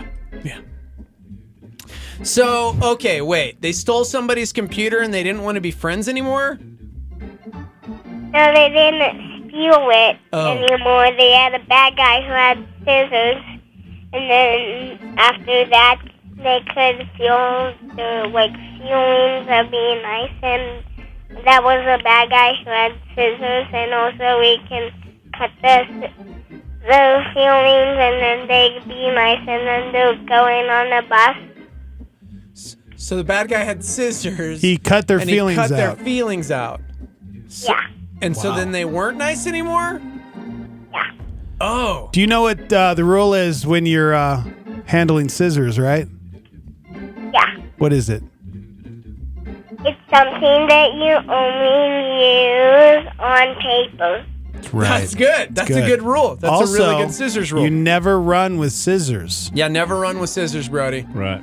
So it's probably why the bad guy had the scissors. You had to cut the feelings out, man. He cut his feelings out. You know, sometimes, Brody, when you're an adult, you just wish somebody would cut your feelings out because life hurts. But you don't cut feelings out with scissors. That's not Never. real. No, you don't. You cut don't do feelings that. out with scissors. No. So, but you got to learn to handle them well. Like you got to handle your feelings well. What are your feelings today, Brody? Nice. Nice? Feel nice? That's you good. feel nice. That's I feel, good. I feel nice too. What's one thing you can do today that's nice for someone else? Be friends. Be friends? Who are you going to be friends with? You. What? Who? Dex. Oh, you're going to be friends with Dex? I appreciate that, buddy. What can you do today that's really nice for Dex to be friendly? Give him a hug. Oh my gosh. I would love a hug from you right now. Yeah. I really would. Yeah. It would make me go from feeling nice to super duper duper duper happy. Okay, now I know where Brody gets that from. Yesterday, he told Chrissy that he missed, he didn't see her for an hour or something, and then he missed her one. How much did you miss Mom yesterday? 179. 179,000%. Wow. That's a lot. It's a big percentage. They haven't done mathematics yet. He's 5. So, once you get past 100%, it's like, is that even possible? Yeah, but after 179, thousand, you're done. 179,000. If you go to that means you missed that person 180,000, most. then Yeah. yeah, It's shot through the roof. there's a limit on his love. So what are you going to learn in school today, bud? I don't know. Okay. You But I have a book named,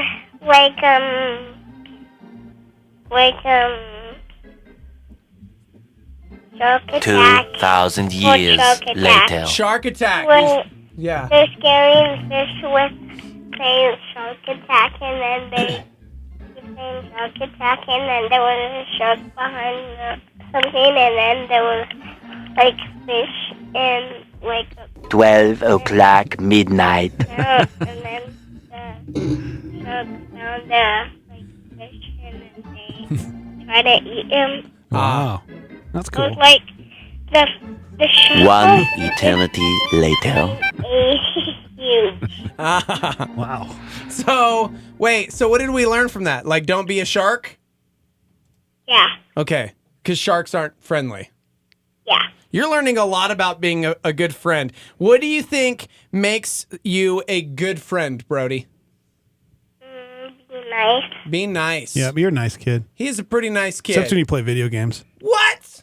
He's lovely Kind of and a- wonderful. Kind of Yeah. a hogger. What kind of friends do you like? What would you want your friend to do for you? Be nice. Be nice. Mm-hmm. I think that's what we've learned so far. Yes. Is that what Power Rangers taught you? Yeah. What else has Power Rangers taught you? That they help each other. Yeah. See? Power Rangers help each other, Yep, Dex. you're better as a group than as one. Yeah. That's deep. Well, first off, Brody, you're amazing. Our boy Foster says, you're the man. You're the man. Yeah. Now you need to watch the original Power Rangers because, Let him watch the movie, the new one that came out. What? That's good. I've seen all of them. No, you haven't. You haven't seen the movie yet, Bubba. Yeah, you haven't seen the movie. That's because other people told me maybe not because it was a little more adultish. I don't remember anything. He's there was 5. Like He doesn't potty humor. Okay. and SpongeBob has potty humor. Yeah, he doesn't watch Yeah, I was gonna SpongeBob. That's why we didn't watch SpongeBob. Gosh. Okay. Anyway. My bad. What? I'm at school. What? You're cool? Oh, you're at school. Do you got to go? You got to go to class? No, not yet. Oh, okay. Well, it's Power Ranger Party Horn Friday. The Starmy thanks you for bringing it back. I have to go to class in just a minute. Okay, that's fine. Well, make sure you give everybody big hugs. You be a good friend today. You be nice. I don't actually need to go to school now. Oh, he doesn't need to go to school now. You pull the music. Pull the music. We have more things to talk to him about. Go ahead, Dex. So, well, so what else is about it? That's the bad guys. There's one bad guy named Pickle, and he turns to a bad guy to a human, and he was trying to unlock all the bad guys to destroy the Rangers. Ah, see, that's why you never name your children things like Pickle, Right. because they grow up to be villains because they were made fun of when they were little. So, Brody, the other lesson is no matter what your classmates' names are, you're just always nice to them, even if they have really, really dumb names, okay? Okay. Okay, perfect. See? all right, Brody. Well, okay. Cool, bro. Which Ford do you like?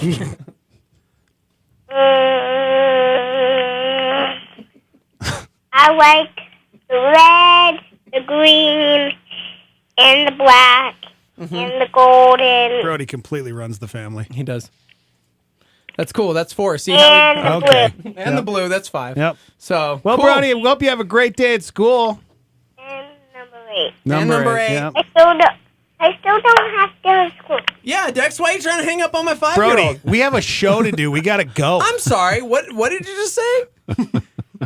I don't need to go to school right yeah, now. but we're pretty much done. No, I'm pretty sure there's plenty he could tell us No, about Power we're Ranger done. Party I Horn don't want to hear Friday. anymore.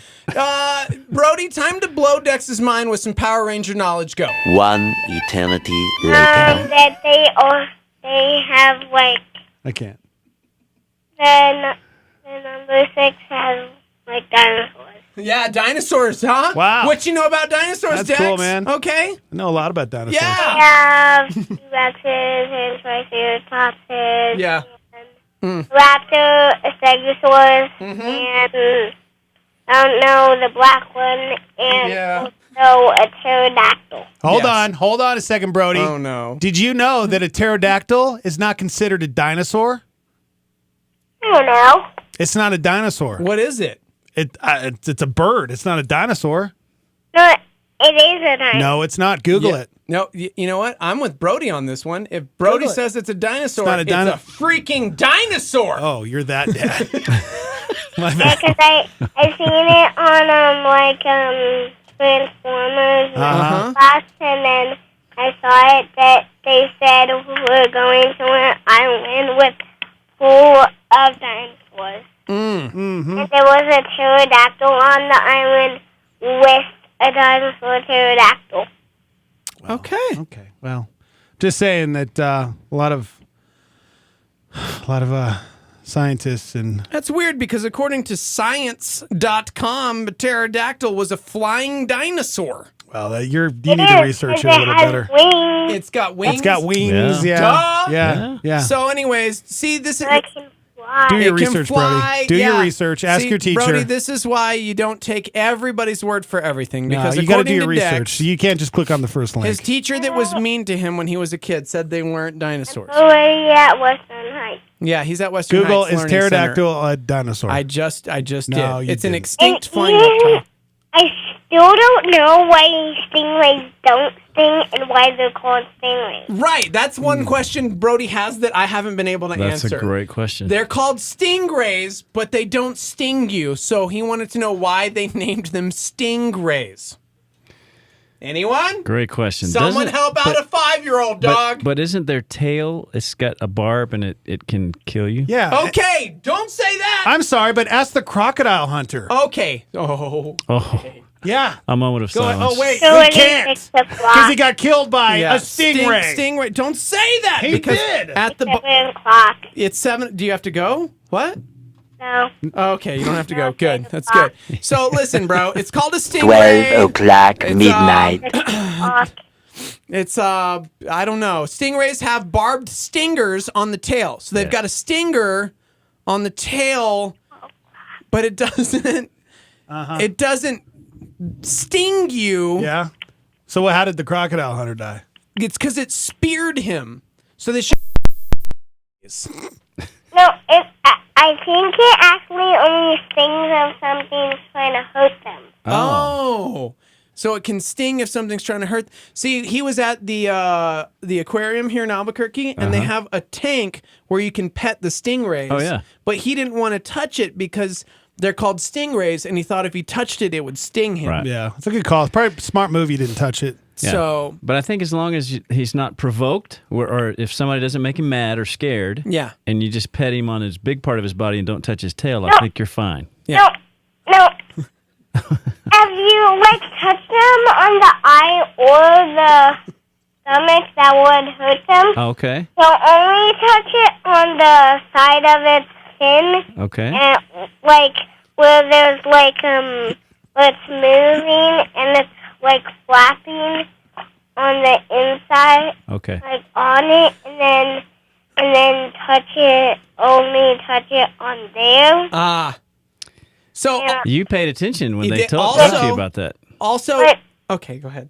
Two fingers, and you can touch it on the back. I just learned something, Brody. We have people chiming in from the aquarium, and it turns out that the stingrays in that area, in the petting area, they actually took off the stinger part. Oh. So they have to, it's like when you go to the play area at McDonald's or somewhere, and you have to take your shoes off. Before the stingrays are allowed in the petting area, they have to take their stinger off and put them in the little stinger cubbies. Yeah, because for touching stingrays, and if they were in there and they had their stinger on, that it would sting them. Right, exactly. So they have to take them off and put them in the sting cubbies. Even Matthew was in there. He would not touch a stingray. I know. See, next time we go to the aquarium, are you going to pet the stingray now because they don't have their stingers? That was actually someone else. Okay, someone else is going to? You're not going to... Come on, bro. Come on, I believe in you. I need to go to class. No, we're not done with you yet, Brody. Now you need to go to class. We're not done with you. You He's can't hang gotta go up. to class. No, sorry. We need to talk to you. Go to Do you know the class. difference between a crocodile and an alligator? Hello? Brody? Are you there? Hello? Brody? Little brat. What did you say? Oh, and he's ready. We talked over 30 minutes. One eternity later. You know, you're just jelly because your 5-year-old didn't act like that. You know, I can't get that guy to stop talking. Yeah, I wonder where he gets that. I can't imagine. Seriously. I can't. My favorite part is he made us hang out with him, and then he just hangs up on us. Yeah. He's like, Yeah. and I'm done. Going to class. Yeah, I don't have to go. Later. Now I have to go to class. I'm out. See ya. See ya. Well, before we go to break, let's give some more tickets away to the Roadshow Tour. If you can tell us why stingrays are called stingrays, but they don't sting you. No, and no. I'm just saying. 505-338-3700. Phone lines are open. Chance to win Roadshow Tour tickets featuring For King and Country, Matthew West, Natalie Grant, Bethel Music, Zach Williams, Social Club Misfits, tomorrow night, Santa Ana Star Center. We got tickets to give away for you. Here's the question, parents. Do you force your 5-year-old to pet the stingray if they're fearful of it? Yeah, you throw them in. You throw him in the deep end, man. You're such an idiot. No, I'm serious. Maybe not. I did not force him. Maybe not your 5-year-old. There's no forcing him. Yeah. But it was like, dude, it's okay. You can if you do know this. it's safe, then you force him to touch it. It's like when they... No, I don't know, bro. You do. Because it's like when they're fearful of swimming and then you just throw them in the pool and I did watch that them with my for a kids. while. No, I never did that. I Oh did. my gosh, no! Water slides, everything. Because I want them to get into the water and trust me. That doesn't teach them anything. Yeah, except Landon mistrust because you're a liar. Landon totally is an adrenaline junkie now because of me. Okay. That's how my dad taught me to swim. The Just hardest threw part, you in the the pool? hardest part was getting out of the bag that I was in. Oh, gosh. Not really, just kidding. Good morning. What's your name? I never got out of the bag. Good morning. Good morning. My name's Christine. Christine, how are you? You ready to try to win some of these tickets? Sure. All right, Sam, I need you to pick the game for Christine. Okay. I have true or false, and it's all about Olympic sports teams, or Florida versus China. Okay. Have you been watching the Olympics? No. Okay. Let's do I Florida. don't have time to watch television. Oh. Okay. All right. Well, then let's do Florida versus China. Let's do it. Here's how it works. You got to get 2 right to win. I'm going to give you a headline. You just have to tell us if the headline is from China or Florida. And you know what? We'll even throw in a lifeline. We'll get Steve on the line to try to help you for 5 seconds, okay? Okay. So you can use the lifeline whenever you want, okay? You ready? Okay. Here's your headline. Sure. A man finds out he married his granddaughter, but they're staying together. Okay. Florida or China? These are real headlines. These by the are way. real headlines. I will say China. I'm going to say China. You got that lifeline. If you want to use that lifeline, feel free to use it. Why do you think China? I have no idea. Well, you think about it. A lot of crazy things happen in Florida. A lot of rednecks. I just live in thought of Florida. old people because it's like a grandfather married somebody. Yeah, a lot of old people go to in retire Florida there. Go there to retire. And Sure, marry you want younger to stick people. with China? A lot of people from Arkansas live in Florida. Sure, you want to stick with China? Yes. All right. You know what? Standing by her convictions, bro. Okay, we're gonna lock it in. Yeah. Okay. Let's see. It was Florida. Oh, dang it! Whoa. I'm so in this yes. in this day and age, it could be anywhere, really. Well, That's I true. mean, we tried to help you. I mean, we tried. Tried. We tried. I know. Well, sorry. It Try to could go be back. anywhere, but your choices were China or Florida. Yeah, that's true. But that's okay. true. Nice try. You got Nice 2 more try. chances, Nice right? try. Yep. No. Okay. Well, no, she's Not done. her. Oh, she's out. done. Yeah, Oh, she's I'm out. sorry. She's out. I wish Sam Thanks for listened playing. to the game. I wish Sam knew how this worked. I'm sorry. Good I morning. need to go back and listen to the contest rules. What is your name? Aaron. Aaron. Okay. Morning, guys. Sam, go ahead. Pick the game. Aaron, have you been watching the Olympics? I haven't watched it this year, no. Okay. Let's do Florida and China. All right. The game is Florida versus China. Okay. I'll give you a That works. headline. You have to tell us if it's from Florida or China. You got 2 to get right to win, and you have the lifeline. We'll call Steve. If you choose to use your lifeline, you'll get 5 seconds with Steve. Why am I? Okay, you ready? Okay.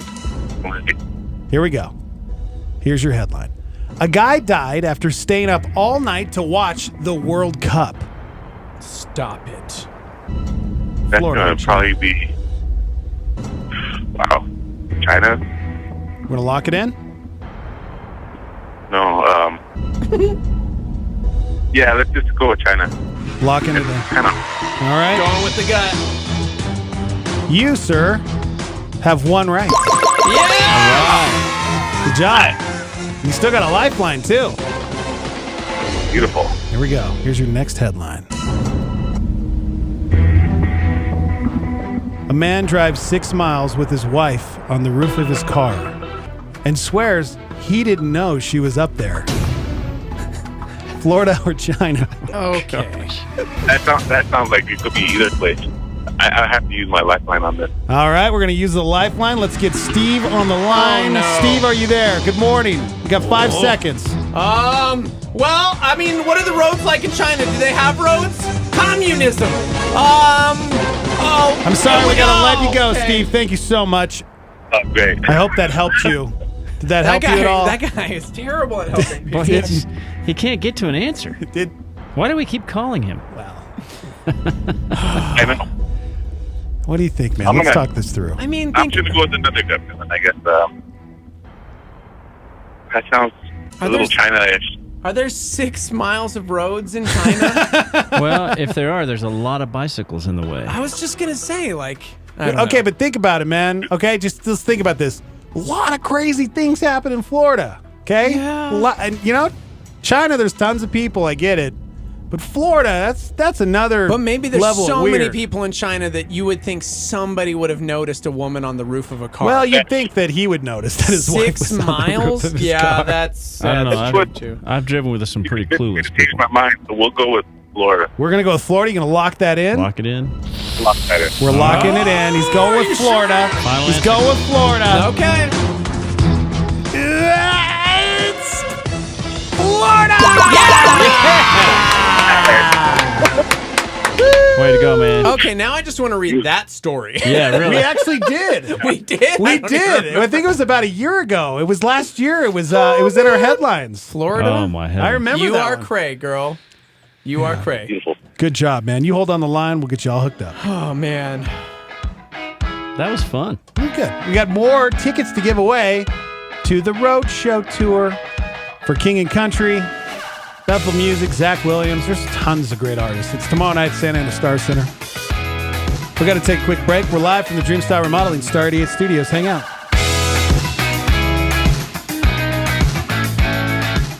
When you hear the term counterculture, don't think of the 60s. There is only one place to find a true counterculture to this world: God's kingdom. How are kingdom dwellers to live? In a word, different. We're different than the world. We're countercultural to the world. We are contra mundum, against the world. Different from they are. Hotspot. More in this hotspot with Skip Heitzig. This world lives in spiritual dehydration. We come along and hopefully are creating a thirst for people to want to know who God is and live the kind of a life that we profess. Want more from Skip? Visit connectwithskip.com for a full library of teachings. No one else in this world has what you have. No one else in this world can do what you can do. If people don't see Christ through our lives, guess what? They won't see Christ. Hotspot. Here's a solar flare from D.L. Moody. Out of 100 men, 1 will read the Bible. The other 99 will read the Christian. Star 88.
Morris reminds us, it's all about the heart.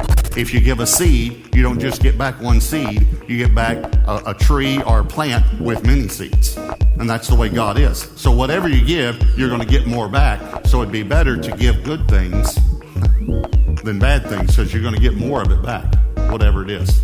I was counseling with a lady one time, and she was a single mother, and she didn't have anywhere to leave her kids. And so she brought her kids, and we just let them. I said, please come anyway. And she just left them with my assistant. We left the door open there, and I was talking to her. And here's literally this is what she said. She said, my kids yell at me. She said they yell at me. I don't know why. And then she did this. Y'all stop talking out there. I don't know why they yell at me. I said Luke 6:38, give yelling, and yelling will be given back to you. Good measure, press. Okay, all right. Robert Morris and a Star 88 PowerPoint. Hey, what's going on in the news today?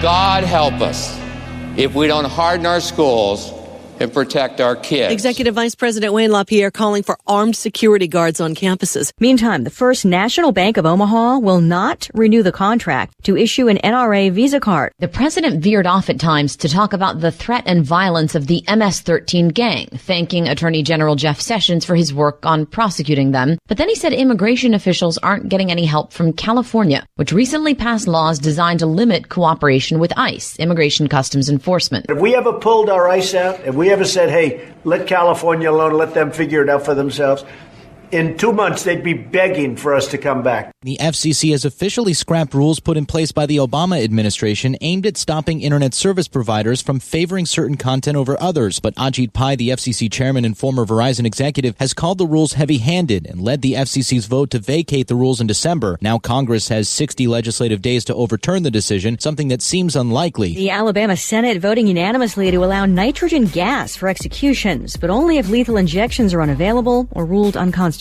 Okay. All right. Welcome to the show, everybody. We did Hollywood Hits this morning.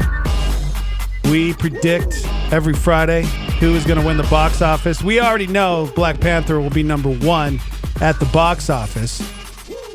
What will be number 2? Game Night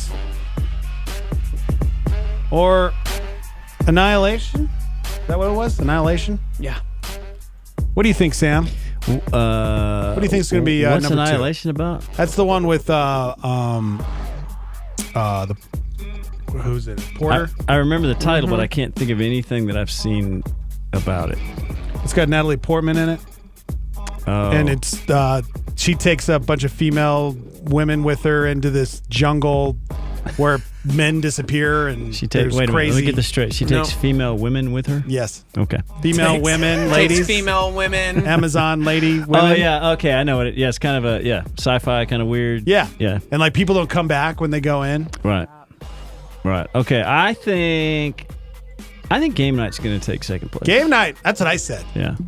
What do you think, Steve-O? I said Annihilation. Oh, okay. Because he stole Game Night before it continued. I offered it to you. I offered it That's back. fine. No, that's fine. Is there something wrong with you guys picking the same one?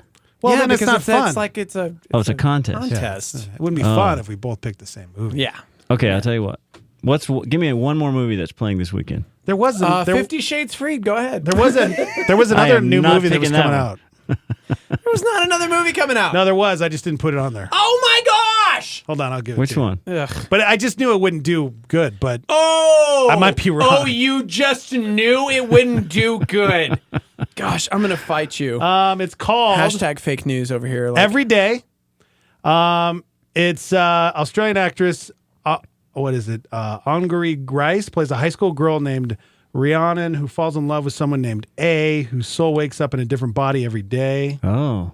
That's weird. He has no control over the body, swap and reset, and never becomes the same person twice. That sounds kind of cool. I'm going to pick that one. That one's going to be second. Yeah? No, don't do You it, think? dude. It's got a 53% on Rotten Tomatoes. Don't do it. Don't do it. See, I'm doing mine without research. It's just pure gut. Dude, Annihilation's got an 89 on Rotten Tomatoes, and Game Night's got an 85 on Rotten Tomatoes. Ooh. Okay. Annihilation. Rolling them dice. Game Night, though, has Jason Bateman. Yeah, but Annihilation's got Natalie Portman and Oscar Isaac. Yeah, but we also got Rachel McAdams. Bro Dameron! Jesse Plemons. Sharon Horgan. Yeah, go ahead. Lamar Morris. Yeah. Come on, man. I'm going to see Black Kyle Panther. Chandler. Me too. Our boy Paul's finally going to see it for the first time. I haven't seen it yet. I can't wait to see it. I'm so excited for you. I'm pumped. I need to see it again because when I saw it, I was at Grumpy Pants, and I really enjoyed it, but I said it wasn't my favorite. Oh. Which stinks because then somebody actually spray painted racist on the side of my car. Oof. That's not good. Yeah. Good. Racism in America 2018. I didn't think Black Panther was the best Marvel movie. You're racist! Okay, well, I did really enjoy it, though. That's racist, and I do not appreciate it. It was super Well, good. I said it was an excellent film. I thought Michael B. Jordan was probably the best Marvel villain I've ever seen. Okay. All right. Sorry, guys. Hey, coming up here right after headlines, another round to try to win some roadshow tour tickets. Oh, yeah, no, we're out. Oh, I thought you said we had 2 left. Nah, we're out. Oh. We're out. Never mind. So we not we do. coming up. We do? Yeah, of course. Oh. I said we had 2 left. Oh, my God. I wish you listened. No, I'm totally confused. All right, welcome to Headlines. I'm your host, Spencer. Did a Kylie Jenner tweet actually cause Snapchat to lose 0.131417 billion? Let me say that again. Shares of Snapchat parent company fell 6.1% yesterday, reportedly wiping out $1.3 billion in market value. Totes blaming Kylie for this one. She said, quote, so does anybody else not open Snapchat anymore? Or is it just me? Ugh, this is so sad, bro.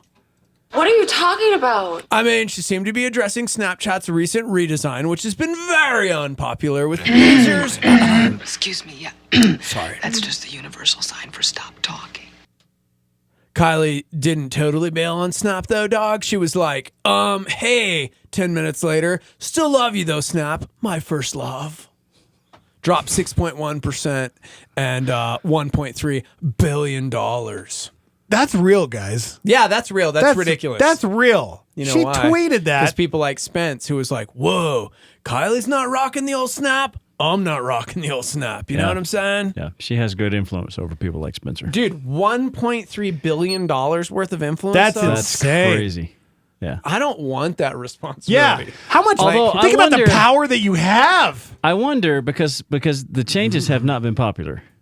No, they haven't. Because even I know somebody that I follow on Instagram. He sent a picture using an Instagram post using a Snapchat filter, and he said, "Goodbye, Snapchat. Your changes. I don't like change anyway, but you did it. You overdid it this time. I'm out." Yeah. And See, they changed too much. Okay, and here's the other thing. He canceled his account. In addition to her tweet, the new look, another possible reason. Sorry, I got to go back to Spence because he's really eloquent. He's a lot smoother. Another possible reason for the stock drop was the recent news that CEO Evan Spiegel got a $637 million bonus last year. What? Okay, nobody cares about that. Third highest payout ever received for a CEO in like business history. Sam, you're telling me like if you saw that the CEO got that and you were on Snapchat, that would make you ditch Snapchat? That would make no. That's a go. Because of the money that the CEO made? Yeah. Who cares? He already makes more money than I'm exactly. ever going to make. Who cares? But now if somebody powerful that you like, that you follow, yeah, maybe. Then I can see it Snapchat's dropping. been swamped with criticism over their redesign for weeks, and the day before Kylie's tweet, the company tried to do damage control by insisting they'd be making changes to fix some of the problems. $1.3 billion. Ooh, Snapchat's going to go away really soon, guys. Speaking of our culture in 2018, hello, I'm Spence. I've got to keep doing the news like this because it seems like these headlines are geared towards my people. Yeah. There's a movie in the works about a dude who invented Flamin' Hot Cheetos. I'm totally serious. Admit it, we all love them. The Flamin' Hot Cheetos. Are they the greatest Cheeto ever invented? Probably. Okay. Does anybody else love Flamin' Hot Cheetos? Or is it? Yeah, actually pretty good. I love them, bro. They just turn my fingers orange. I mean, they turn mine red. That's weird. You're eating the wrong Cheetos. But then you get to dude. suck on your fingers, which is awesome. Okay, dude. You are totally breaching the protocol. Nobody sucks on their fingers. I do. I'm a grown-up. I eat my Flamin' Hot Cheetos one at a time, and then I wash my hands. How much do you love Thank you, Flamin' Hot Spencer. Cheetos? Like, do you love them, or do you just like really like them? Like, are you dating? Are you in a committed relationship? Is this next level? Did you like it so you put a ring on it? Stop talking. You're sounding human, and I don't like that. Like, do you love them enough to watch a movie about the dude that invented them? Or there's really a movie in the works? If it was compelling like Founder about the McDonald's franchise. I'm glad you asked that story. It's actually pretty fascinating. Richard Montanez grew up as a migrant farm worker picking grapes in SoCal, brah, before he became a janitor at Frito-Lay. So one day the machine broke, leaving some Cheetos without their orange cheese dust. So he took them home, coated them with chili powder, and his friends and family loved them. He took them back to work and totally convinced them to pitch it to the company. He was a janitor? He was a janitor, bro. And they were like, bro, these Cheetos don't have the orangey stuff. And he was like, mi familia es muy hungreo. So I'd like to take these home to my casa and share them with mi familia. And they put chili powder on them. Turn them caliente. And they were muy caliente. So did they end up... And muy delicioso. So did they steal his idea or did they give him any credit for it? So he got a meeting with the CEO. He got some books on business strategies. He bought his very first tie for $3, and he made his pitch to the company. Long story short, he's now a top-level executive at Frito-Lay. Wow. I love that story. I want to see it. Okay, I'm seriously going to this movie. He swept up on the opportunity that he had. How dope is that? Yeah. I see what you did there. See what he was a janitor. Yeah. He swept up. Okay. Dude, how crazy is that? Did you ever see the Founder about McDonald's that had Michael Keaton in it? No. You should watch it. You've totally got to watch that. It's a great... I like Michael Keaton. I'll watch I will anything say with this, Michael that Keaton. after you watch it, you will probably not want to go back to McDonald's ever again. Well, it didn't stop me.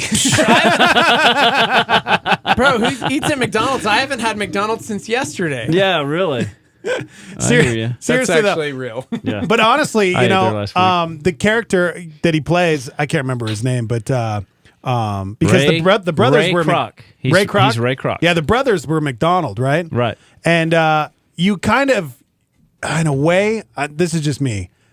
I didn't like how he did it, but at the same time, he was all business. If he hadn't have done it, McDonald's wouldn't be what it is. It wouldn't be what it is. Unfortunately, he was a little bit unethical in the way that he dealt with the brothers. Yeah.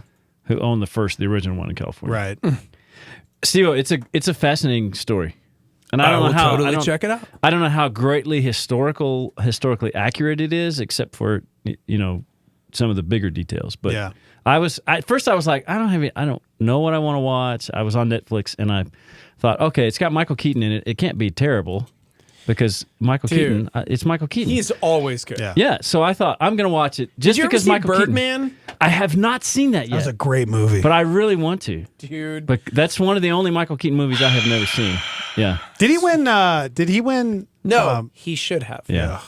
He did not win that year. He was perfect in Spider-Man. Gosh, and I felt so horrible because that was the year there was a little bit, not controversy, but like Michael Keaton, seriously, as they are announcing it, you can see him he goes back into his pocket because he totally had like his acceptance speech ready to go. Yeah. And it was like, yeah. But I love you, M. Keat. Good morning. Oh, good morning. How are you? Who's Are this? you guys playing Florida? I'm doing amazing.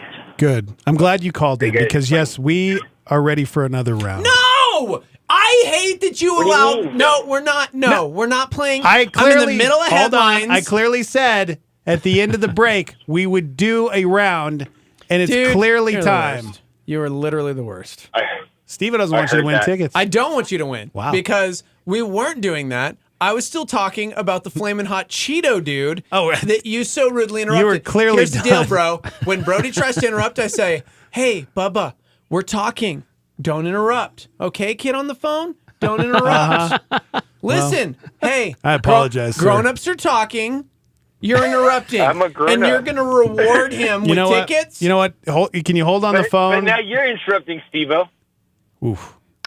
Yeah, I can hold on the phone. Okay, good. Gosh. Just hang on the line. I'm going to put him on hold. Oops, I accidentally hung up on him.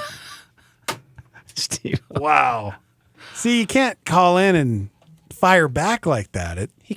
You can't demand tickets. I clearly did say we were going to do a round. This is not Mickey D's. All right? Have it your way. Okay. I'm loving it. Get back to your Flamin' Hot Cheetos. That story's crazy, though. You deserve a break today. Thank you. The best part is the fact that this dude got a meeting with the CEO. So instead of just like rolling in there with his Cheetos and like chili sauce and going, no, Trey.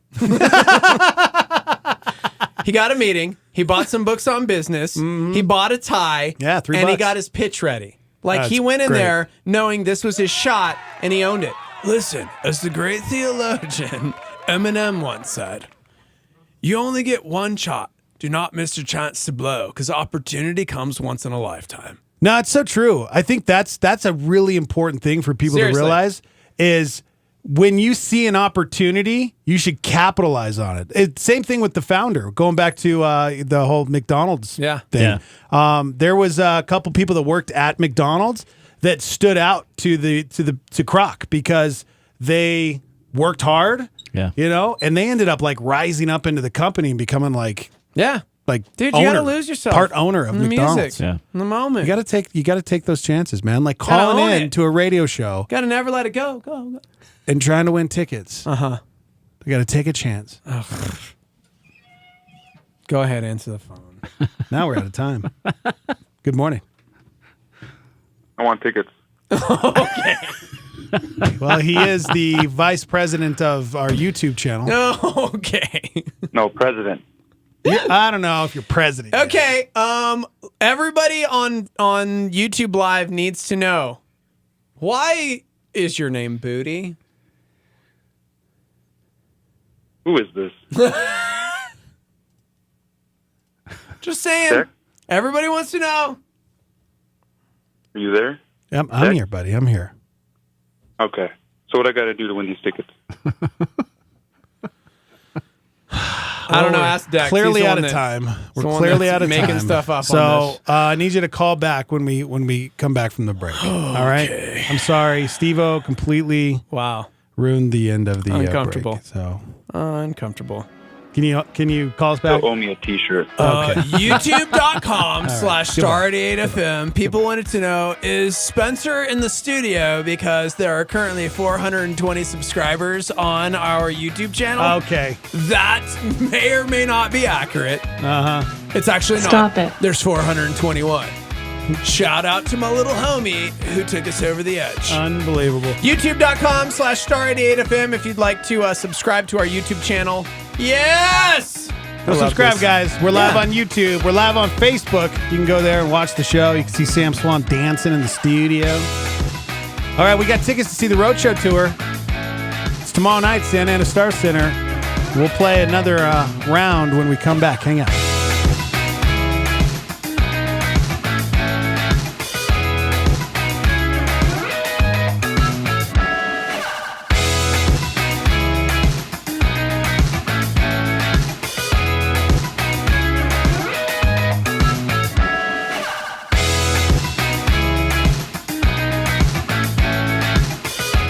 Listen up, America, or don't. Protect your ears and your country at the same time with a set of Make America Great Again earplugs. When putting your hands over your ears, stamping your feet, and doing this, won't do. Go deaf, America, with Make America Great Again earplugs. That nagging wife. It's constantly with work. Oh, that mainstream the United media. States is making it about himself. President Trump or Fergie butchering our national anthem. Make it stop! Honey, here. Put in your magnet earplugs. Don't like what you're hearing? Plug in and tune out. Make up whatever you want in your own head. Sound familiar? Made in China so you know they're good. Make America Great Again earplugs. Some much-needed help for our marriages this week on A Daily Walk. Marriage takes work. It takes work, a lot of work, but it's a good work. It's a blessing. And it's not always easy, but it's definitely worth it. And the way I've found that marriage can work in the confines is having Jesus in the center of that marriage. Don't miss John Randall's next study in Colossians on A Daily Walk. Sundays at 8:30 on the Mission Briefing. The great hope at the church is this: Jesus Christ is coming again. And when you know it, believe it, and look for the signs, you'll find encouragement for today as well. This week on Walk in the Word, James MacDonald points to 4 biblical signs that will precede Christ's second coming and encourages us to root our hope in the promise of His return. Join us this Monday through Friday for Walk in the Word. Make an appointment with James MacDonald, weekdays at 12:30 p.m. on our sister station, KNKT 107.1 FM. Do you believe God wants to engage you in a personal relationship? Or is that just wishful thinking? Not according to James MacDonald. Listen up. It's what's inside that counts. And that's where faith resides. And I can preach on hope till I'm hoarse. And I'm doing it. But if there's not faith in your heart, embracing it as your anchoring reality, you won't live like our Father wants us to live. Confident expectation of better things ahead. Why? Because I know how it ends. Listen Up is a production of Walk in the Word, a ministry that's all about igniting passion in the people of God through the proclamation of truth. For Bible study resources and more, go to jamesmcdonald.com. This is KLYT Albuquerque, Santa Fe, rebroadcast on KKCJ, Cannon Air Force Base, KPKJ, Mintmore, K201CC, Las Cruces, K203EZ, Alamogordo, K207CQ, Gallup, K211CW, Hobbs, K212EH, Silver City, K214DE, Antonito, K218AK, Artesia, K250AB, Roswell, K293AO, Alamosa, K228DQ, Portales, in the free app for iOS and Android, and online at star88.fm.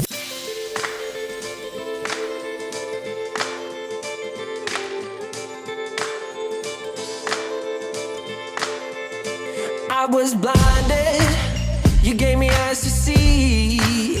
I was going under, you reached out to me. No, there's nothing you won't do to pick me up and pull me through. Every hour, 8 days a week, yeah. Your love is like a fountain, it'll never run dry, it'll never run dry.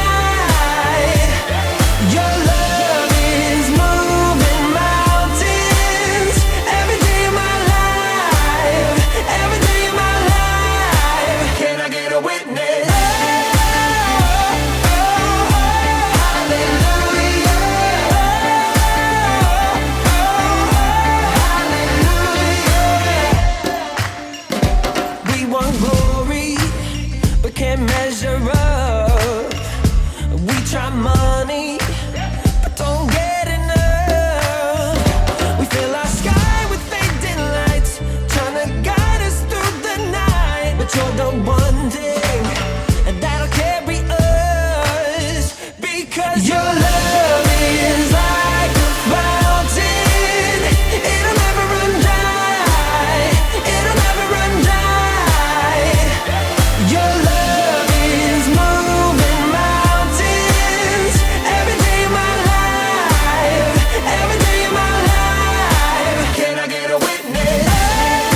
Dax back, and guys. Steve-O We're live. on Star 88. Good morning, everybody. Good morning. We were just talking about Harvest America this year. The morning invasion going to be invading Jerry World Yeah. in Dallas, Texas. That's right, everybody. Harvest America. Cowboys Stadium. Isn't it actually in Arlington? Yes. I just, you know, just being Arlington, technical. Texas. Arlington, Texas. Is that like Rio Rancho to Wait. Well, Okay, like- so here's the where's question. Arlington at? Bro, Where- if they play in Arlington, then why are they called the Dallas Cowboys? Yeah. That's an excellent question. It is. And before that, they played in Irving, Texas, Yeah. which is also still technically not Dallas. Part of the Dallas Metroplex. So, are you telling me, my good man, that if we got a team and built a stadium in Rio Rancho, that we would call it the Albuquerque Aztecs? Absolutely. Okay. Okay. I'm a little confused here. And by the way, thank you for calling me a good man. I appreciate that. sir. That's how Spence is. He's kind of Yeah. a gentleman, bro. He really He's is. a really good dude. A gentleman bro. That's for sure. He's a gentleman, bro. There you go. You're crazy. He's much kinder than I am. Wow. I like that dude. Huh. Multiple He's good personalities, people. huh? Yeah, I'm gonna start doing that. Can I do that at the axe throwing thing today? Are you guys doing that today? Yeah, we're doing that Oh, today. man. how I'm not fun. going anywhere near you with an axe. I've seen your video, your 3-minute short film. Yes. Did you see that, Sam? I did. What did you think of Creeper over here? Well, first of all, I had several emotions. Yeah, talk to it. My first emotion was, wow, Steve-O's a pretty good actor. Yeah, he's a great I was actor. impressed by that. Great actor. He acts All every those morning. years of drama club at La Cueva High School paid off. Okay. Yeah. And then you. the second thing I thought, why is he wearing safety glasses in this movie? I just said don't the same understand. thing. People are And then- asking the same question. And then the third emotion, what emotion am I on? The third one. The Third third one, emotion that I yes. had was, he's a good actor, yet at the same time, I'm a little creeped out by it. The expression on his face. Yeah. And then when he showed up at the house, Spoiler alert. I was thinking, what could happen here? And then I'm not going to say anything else because I don't want to ruin it. Listen, in all, this is straight up honesty. Steve-O had described the story right before he went to go film it, because we were standing right here in the doorway of the studio after we got off the air last week. And he kind of just told the whole story. And I kind of got goosebumps as he told the story. I thought, that's a brilliant story. Yeah. And then watching it on the video, it played out wonderfully. But hold on. But when he skinned the cat, Okay. that Now, was. see, I that didn't was expect that to happen. I did not He skinned a expect cat alive. I expected him to just reach down and pat the kitty on the head. That's what I expected. Well, I think this is why I go into different voices, because you guys cause me to not want to be here anymore. So therefore, the It's a kinder, form of gentler friend escape. Spence has to show up and be like, I can handle this, bro. I can do all things through Christ who strengthens me. Okay. I've got this. Hallelujah. If you haven't seen the What? short called The Venus, you need to see it. Widow Tree, The Venus on YouTube. It This is the is. last day of the competition. It's a great short film. Some really good friends of mine were putting together a short film for a competition. of ours. Okay. All right. Some good friends of Goose. ours haven't were met putting him yet. together a short film for a competition in New York City, and it had to be 3 minutes, had to be entirely shot on an iPhone, and we busted that bad boy out really quickly. We sure did. I was going to say it had to be shot. It was shot all in one day. All in one day. All in one day. I wasn't a part of it at all. You were not a part of it at all. You And had then nothing and to do I with didn't it. realize, later in the afternoon, I had a question for Steve-O, so I texted him and asked him about how it was going, and he said, still filming. But he was still kind of answering me. We had this. Well, the best part he is was there answering in short little bursts. I was. Well, I was actually on the park bench at that point. Oh, really? And I was like messing with my phone because I'm supposed to be like creeping, taking pictures Yeah. of her. And so I'm like answering texts. I'm like, camera's not going to catch this angle. I don't even remember why I don't know if texted that's cool or not, because I'm like, I was supposed to be in character and I'm texting you at the same time. So just so you know, those came from like a creepy stalker guy. Oh, well, after I got your text, I felt a need to sanitize my phone. Yes. I took about right. one of those wipey thingies and One of those wipey thingies. cleaned it. You're crazy. I know. You know what works really well cleaning your phone? Chloroform. I'm just kidding. Oh my gosh. Oh, suddenly I don't want to be here anymore. I should walk out the door. Yeah, we posted the video, facebook.com/star88fm, or if you go straight to YouTube, just search for Widow Tree. It's the production company that put it together. Widow Tree. No, just Widow Tree. I remember what the There's conversation no H. was about now. Get the Widow H out Tree. of here. It's just Widow Tree. No widows. Widow. Okay. Gosh. I've already been cast in the next 3-minute short film. I want to be in a short film. Jordy said I could be the microphone holder. Oh, gosh. They call him the boom operator. Yes. No, it's a microphone holder. I'm not even in the industry, and I know what that is. He said I could be extra number 10. Extra number 10. I don't think there were even 10 extras. Does that in mean you're going to need an additional number 10? So there'll be like 2 number 10s? Yeah. Or Extra number 10. Dude, what's hilarious? Okay, so there's a moment in the there was a few like behind the scenes moments. I was like, I got to talk about this. They're going to someday 'cause be it's hilarious. They're going to be The behind the scenes is longer than the actual film. No. Is he going to? Okay. No.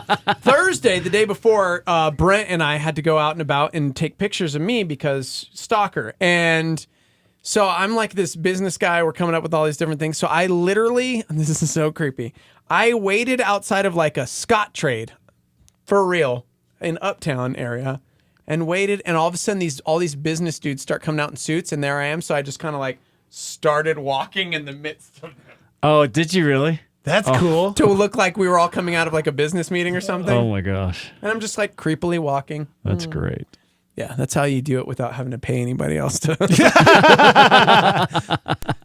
We had When you so have a much low fun. budget film. We had so much fun. Yes. That's funny. So Yes. if you look, the park benches in that park were ours. We brought those to the park and then just went boop And send them where up they yeah. where we wanted them to Which be. is hilarious because they look like they belong in the Yes, park. I know. And a funny thing about that too is I have one of those just like that on my front porch There at you my go. house. No kidding. All right. Yeah. Creeper over I here. sit out Little there on that creeper. porch. Little and- creepy, man. Yeah. Again, go watch it if you haven't yet and share it. It's a 3-minute short film. It's called please share The it. Venus, and it's under Widow Tree on YouTube. Shot entirely on an iPhone 7, which is Amazing. just insane to Yeah. me that like we're there with technology. Yeah. That little Yeah. short was shot on our It phone. looks great. And the phone in my pocket.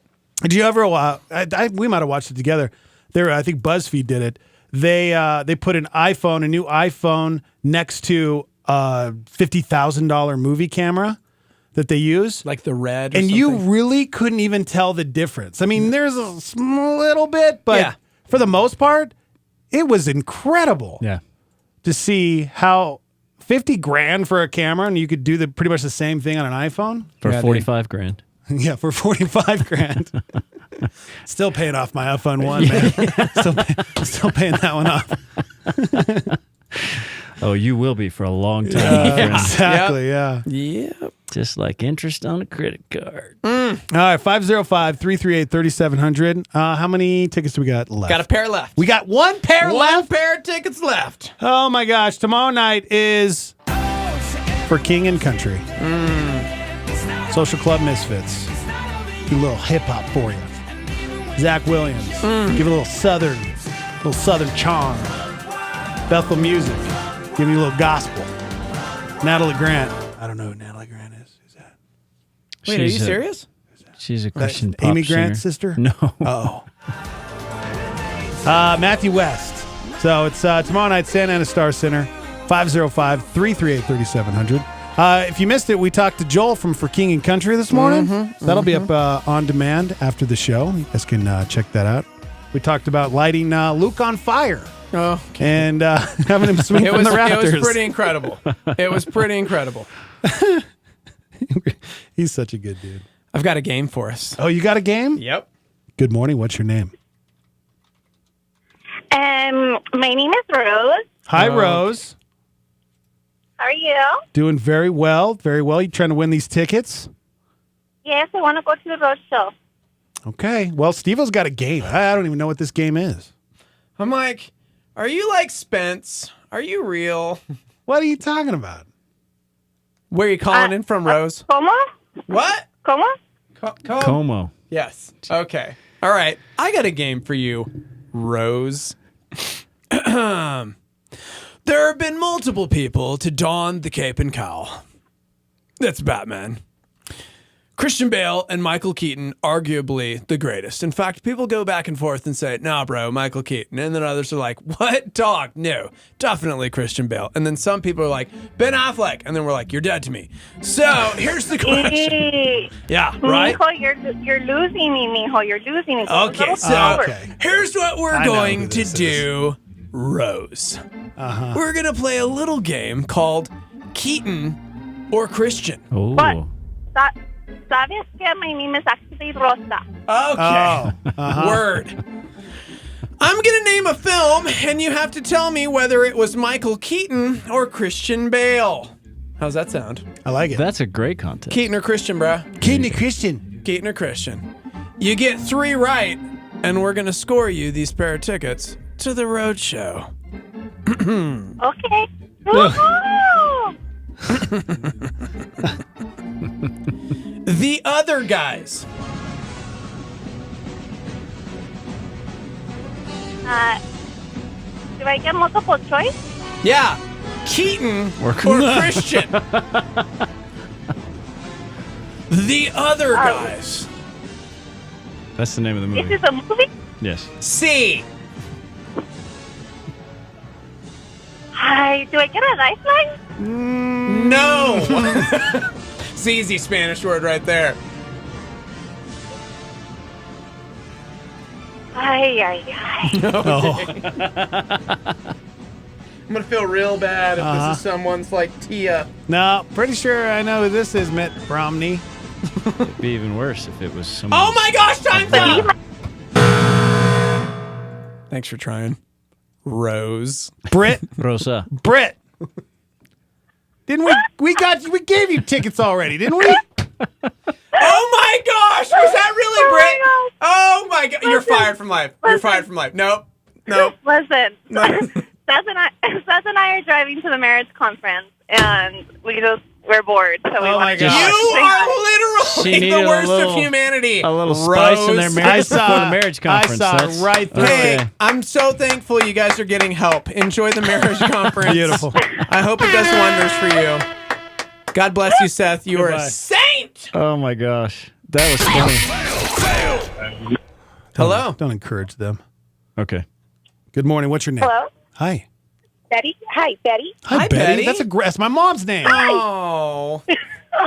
That really is his mom's name. Great name. Yes, it is. Are you right? Are you a fan of Batman? I know some of the movies. My husband is. Okay. Do you know who Michael Keaton and Christian Bale are? Yes, I do. Well, good, because we're playing a game called Keaton or Christian. I'm going to give you a film, and you have to tell me, did it star Michael Keaton or Christian Bale? Okay. You got to get 3 right to win these tickets. Okay. Cars.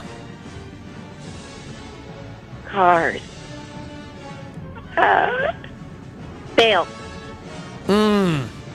You know what Bale rhymes with? Fail! What is Bale? It was actually Michael Keaton. He played Chick Hicks. He played Chick Hicks. Kachuga. Yep, exactly. Man. I tried to go easy. It's a hard game. Dynaco Blue. Thank you, Dynaco Betty. Blue. Thank you. Thank you. Thanks for playing, Betty. Bye. Man, this is a tough game, man. 50-50 chance of winning. It's easy. It's just like your true or false or Florida or China. Yeah. I'm just trying to make it not boring. Yeah, but there's no lifeline. It's, okay. No help. We'll let Sam be the lifeline for this next caller. Good morning. What's your name? My name is Mandy. I'm Octavian's mom. Hello, Octavian's mom. Octavian. And P.S., my games are not dumb. Your game's dumb. My game's way better. This is kind of dumb. Hey, we have a caller. Okay. Are you ready to play? I'm super ready. Octavian's been singing for King and Country for 2 weeks, and he's like, I need to see them. Hey, listen, Mom. Don't blow this then. I'm trying not to. Please, no pressure. Don't let him down. The game is really called Keaton or Christian. I'm going to give you a film title, and you have to tell me, did it star Michael Keaton or Christian Bale? Are you ready to play? Ready as I'll ever be. Reign of Fire. Christian Bale. Final answer. Okay, well, I guess you're just going for it there, Dex. Yeah, way to go for the dramatic pause. How long have you been doing this radio thing? She can't hear it, guys. Okay. She couldn't hear it. Yeah, you were right. Okay. Number 2. Yay! Oh, yeah, you did get that one right. Yeah, you got that one right. Yes. Yeah. Okay. Yeah. See, she couldn't hear it. Cool, bro. Cool. Newsies. Newsies? Yeah, Newsies. Newsies. I don't even know this one. Newsies? Wait, are you serious? You don't know this one? I don't know this movie. Newsies, bro. Newsies? They played Jack Kelly in Newsies. Oh, man. Keaton or Christian?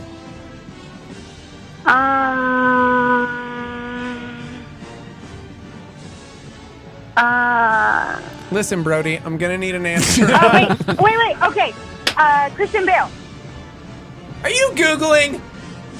No. Oh. Are you Googling Octavian's mom? No, I'm not Googling. You know where liars go, right? Washington. Yes, exactly. Good call, I'll Sam. kiss babies and shake hands. That was gosh. too Matthew fast. Leza just texted me. My cousin. What? That is amazing. What'd you say? Is he listening right now? Yes. Tell him He I said. just texted me. Tell him I said what's I'm up. the only Octavian's mom in like That's the world. true. That's true. Yes. Did she win? Tell that dude I said what's up. Wait, what did she win? Do you not know this one either? I don't know this movie. Christian Bale, of course It's you got it Christian right. Wait. Why is everybody getting excited? I said She you has got to to get get 3 three right. right. Oh, 3 Three. right? Yeah, Okay. do you guys not? Matthew, Thank you. 3 right. Thank you. Sam. Can you be my lifeline? Jeez, man. There's no lifeline. She's got 10 seconds for this one because Dude, this is stupid. It's like you don't want people Of to win. course I don't want her to win. One Are we more. ready? One more. Final one. I need to win for Octavian. Oh, you've got 10 seconds. I would have given you the tickets. Beetlejuice. You're the best. 10, 9, Michael Keaton. 8. Okay. You're a winner! Congratulations. Octavian's the winner. You are the next winner of the tickets to the movie. No. Is it a movie? No, it's the road show. Oh, the road show. Good job. Congratulations. Octavian's mom. Yay. You hold on the line, okay? Please hold on the line. Okay, We will thank you. get your information. That was the last pair of tickets, guys. They are all gone. No more. Thank we don't goodness, have any because more. that was They're a really all dumb game. gone. Oh, you know what? I think that was a great game. It took multiple people to actually finally get that one. Yeah, you're people. supposed to give the tickets away, bro. Okay, Florida right. or China. Yeah. 50-50 chance. At least Now, mine's hang within on. pop culture. Hang on, fellas. Okay. Just hang on. You be quiet, voice guy. You stay out of it. Because in just a moment, we're going to find out. Nothing. Yeah. Absolutely nothing. All right. Like this whole show. Pretty much. Yep. Since Sam Swann came on. Our good friend Sam Swann, thank you for playing. Take us to break. We'll be right back. All right. After this break. Okay. Thank you. But it's not a commercial All right, message. that's enough. Because we're listener supported. That's enough. Pastor Jack Graham and a Star 88 Supernova. Someone said that indifference may be the cruelest form of hatred. Indifference says, you mean nothing to me. So is our Lord being indifferent to this woman? The fact that he did not even acknowledge her? Imagine if this happened to you. You cry out to God and you get nothing but stone cold silence. Maybe it has happened to you. You've cried out to God for help, for mercy, and you don't feel like you're getting anything back. And you wonder, God, what are you doing in my life? You've done this for others. You've helped others. Can you help me? Well, of course, we know because of the character of Christ himself that Jesus was not showing her indifference. In fact, Jesus was waiting for this woman to demonstrate her faith. Catch Pastor Jack Graham, PowerPoint, broadcast weekdays at 10:30 a.m. on our sister station, KNKT. Star 88, no man is excluded from calling upon God. The gate of salvation is set open unto all men. Neither is there any other thing which keeps us back from entering in, only our unbelief. John Calvin with a Star 88 solar flare.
Jesus follower, you have to be on guard and aware. Watch out for the Deo Honuma moments. Need some divine direction? Here's Craig Rochelle on a Star 88 PowerPoint. And watch for the Deo Honuma moments. It could be something really, really big where the Spirit redirects your life. It could be something very seemingly insignificant that impacts in having a bigger impact. For me, it was 21 years ago when I loved where I was, loved my pastor, loved my church, and now, compelled by the Spirit, we must start a different kind of church. It's big and life-directing. It was the other day when I was about to text someone that was hurting, and it was Deo Honuma. Don't text, call. And what turned into what was a momentary call ended up being a lot of tears and a significant amount of prayer and an incredibly meaningful conversation. Watch out for the Deo Honuma moments. Now that's a PowerPoint with Craig Rochelle on Star 88. Hey, what's going on in the news today?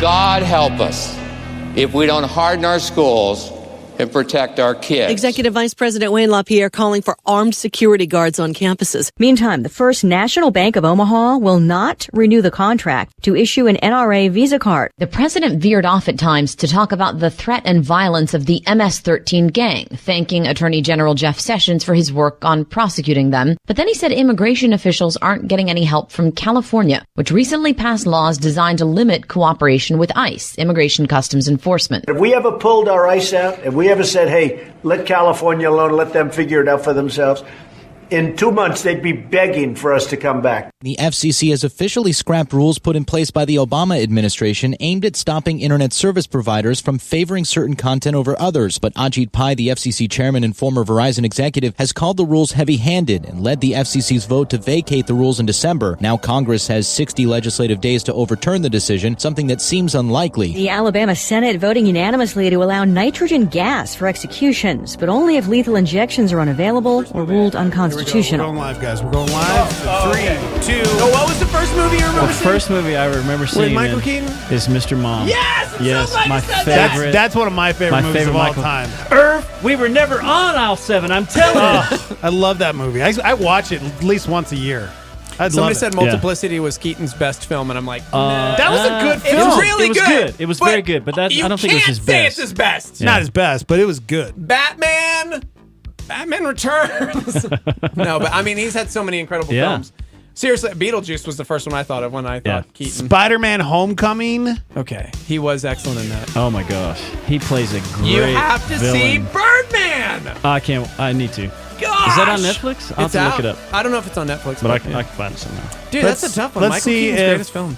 Let's see if Michael Keaton was on any of this list here. Because can we please do this story? Yeah, Vulture.com Please. put out a list of the 25 best movie supervillains. I haven't seen this list either, so I'm excited to talk about it. According to the site, each villain had to be a primary antagonist in a superhero movie that had a theatrical release. And the best are the ones that are visually interesting and are played by actors who know how to light up the screen. I bet you I can name the number one villain instantaneously. What do you think? Sam, I'm going to let you guess first because I'm willing to bet I know who number The one number is. one villain? Yeah. 15 greatest villains or top 25 is what it was? In superhero 15. films. Okay. Come on. Oh, yeah. Huh. What are you going to say? I know what you're going to say. Okay, probably. But I'm going to say the same thing. Are because you? I would agree with you. Who are you going to say? His name escapes me right now. Okay, but what he played the character? Joker. Yes, absolutely. I would immediately say And died shortly after Heath that. Ledger. Heath Ledger, thank you. The Dark Knight. Yeah. What's funny is when I saw that movie, I didn't love it. That's why I'm like, I need to go see Black Panther again. Yeah. Because I got it, and it was like, okay, but it was at the same time where I was going, this is not the greatest superhero film of all time, and now I understand. Yeah. I get it. Yeah. And I do think it should be up there way higher than I had placed it. He was brilliant. He was I was going to say he was scary good. But Yeah. I mean, he was Yeah. I believed he was the Joker. Guys, It was phenomenal. greatest villains of all time. Speaking of the Joker, number 6 on the list was the Jack Joker Nicholson? played by Jack Nicholson Yes. in Batman. Wait till they get a load of me. It should have been. I feel like he should have been. He could have been higher because he did a great job too. I'm a number one. I mean, it's Jack Nicholson. Yeah, he was that, which is another reason why I was like, "There's no way." Yes. That this can't be it. I thought the same thing. Heath Ledger really. Because I'm thinking Heath Ledger, I'm Yeah. thinking Knight's Tale the whole Yeah. time, There's which he no was brilliant way. in that. And then it came but out to and I be was a like, villain, I was like, okay, okay, well, yeah. That's yeah. funny, Steve-O. I had the exact same. Yeah. I went through So- the exact same emotions. Gosh, who else? Speaking of the Joker, again, number 10 on the list. Mark Hamill. Mark Hamill in Yes. Batman, Mask of the Phantasm. Okay, good. Yes. Wow, Joker's on there quite a bit. Yeah. That's the last Joker. It's no joke, bro. Oh gosh, that's not the last we are- Joker. we are Actually, there kidding was around. another Joker, but he wasn't probably on the list because I liked his portrayal, but I know a lot of people didn't like his portrayal. Jared Leto just played him in Suicide Squad. Oh. He was probably not on he the was, list. He was all right. He was all right. He tried to do a different, but I mean, we just named 3 Jokers, including the number 1 all-time greatest supervillain according to this magazine. Yeah. Okay, so I number, haven't he was seen number Suicide 6? Squad, so I can't speak to that. What do you think? Name some other villains. Okay, other villains. Sorry, I was gonna say I don't know yeah. that you need to see it. It's Okay. Okay. Is it tragic that that's it for DC for me? I'm like, I don't know that there were any other great. Well, so I bet some would say Bane. Yep, Bane was Yeah. on the list. Hello, I am Bane, or the turtle from Neverending Story. We have been here for thousands of years. Did you? He sounds just like the Oracle in Neverending Story. Did you see does. Tom Hardy? He recently did a video this where he was used his athletic cup amazing. and talked as Bane. No, I didn't see it. This is all they really adopted the darkness. I was born Yes. in it, molded by it. I didn't see. It's funny You because can't even like hear him. He seriously Yeah. has a cup over his mouth. every time And he I just love started- Tom Hardy, but almost every time I see him act now, he has that Bane voice, and I'm like, oh, Yeah. I hear Yeah. Bane all the time now.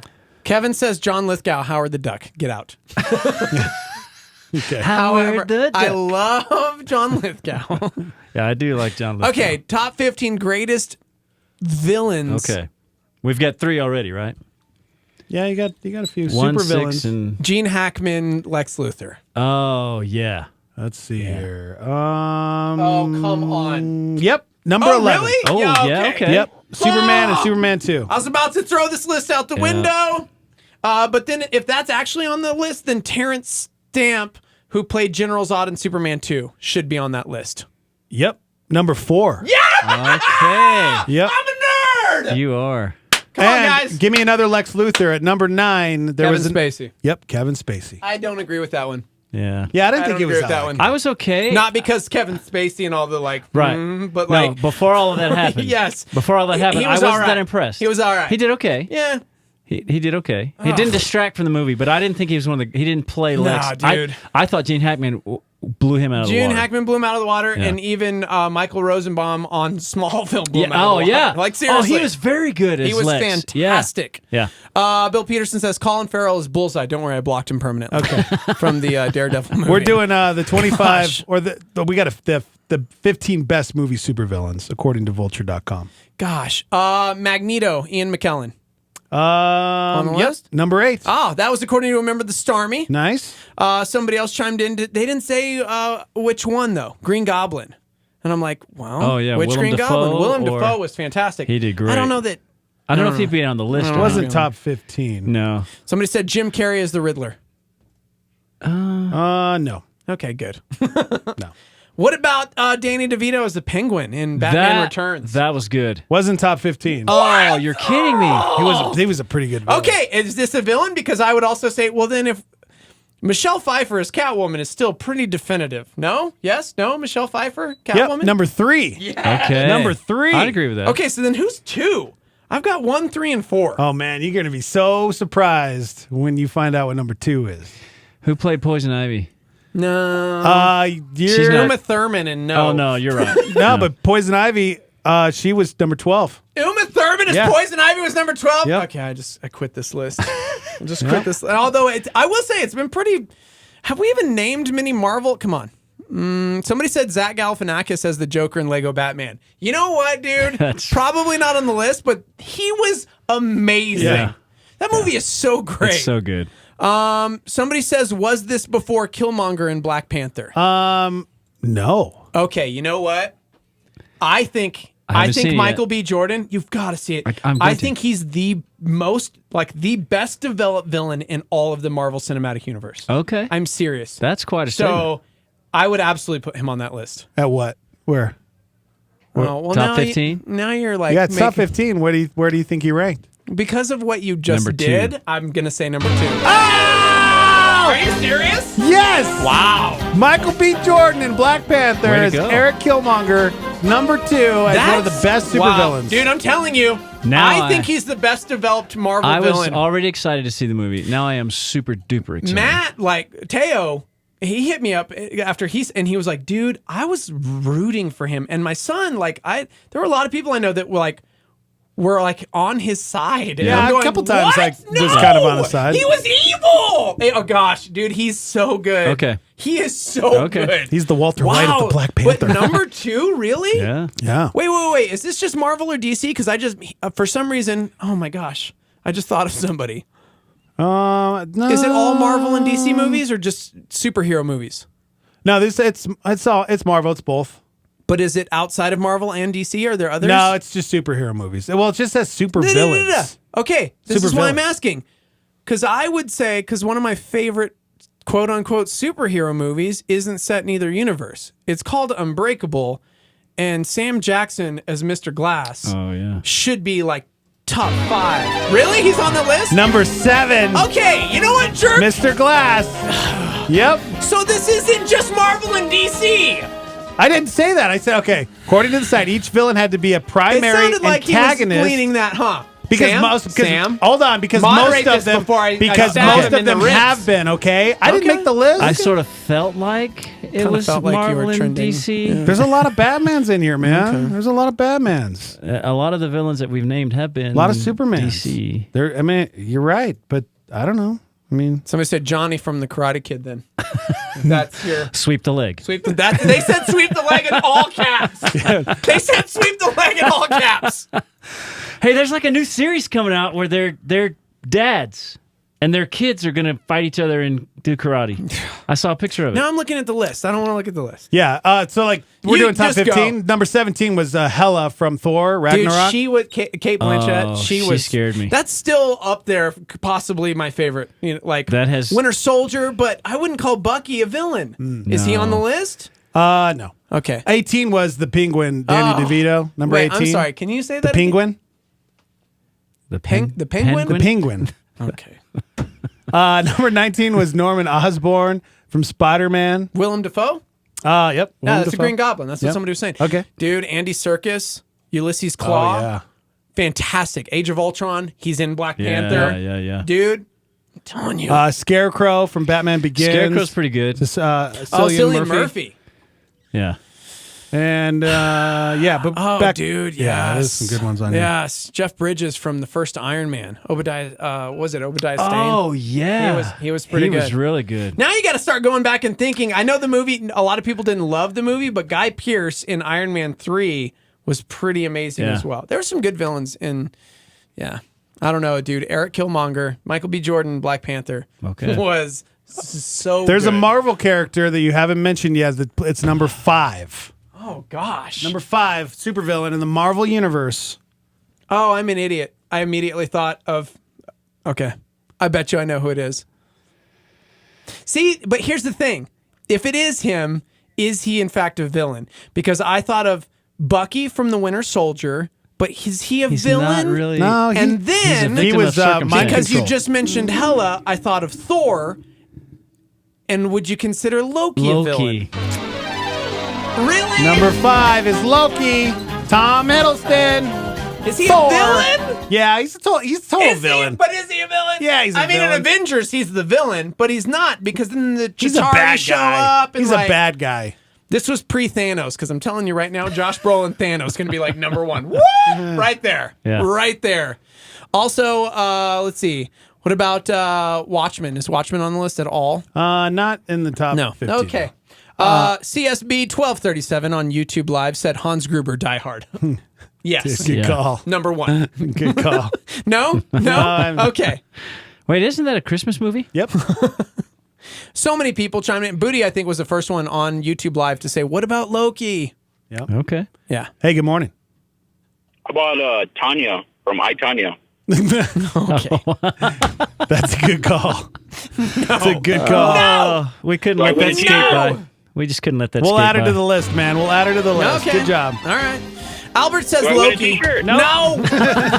Albert says Loki is definitely a villain. He teams up with the good guys occasionally, but only for his own interests. Yeah, he stabs you in the back. I think he's one of the best developed characters in all of the Marvel universe.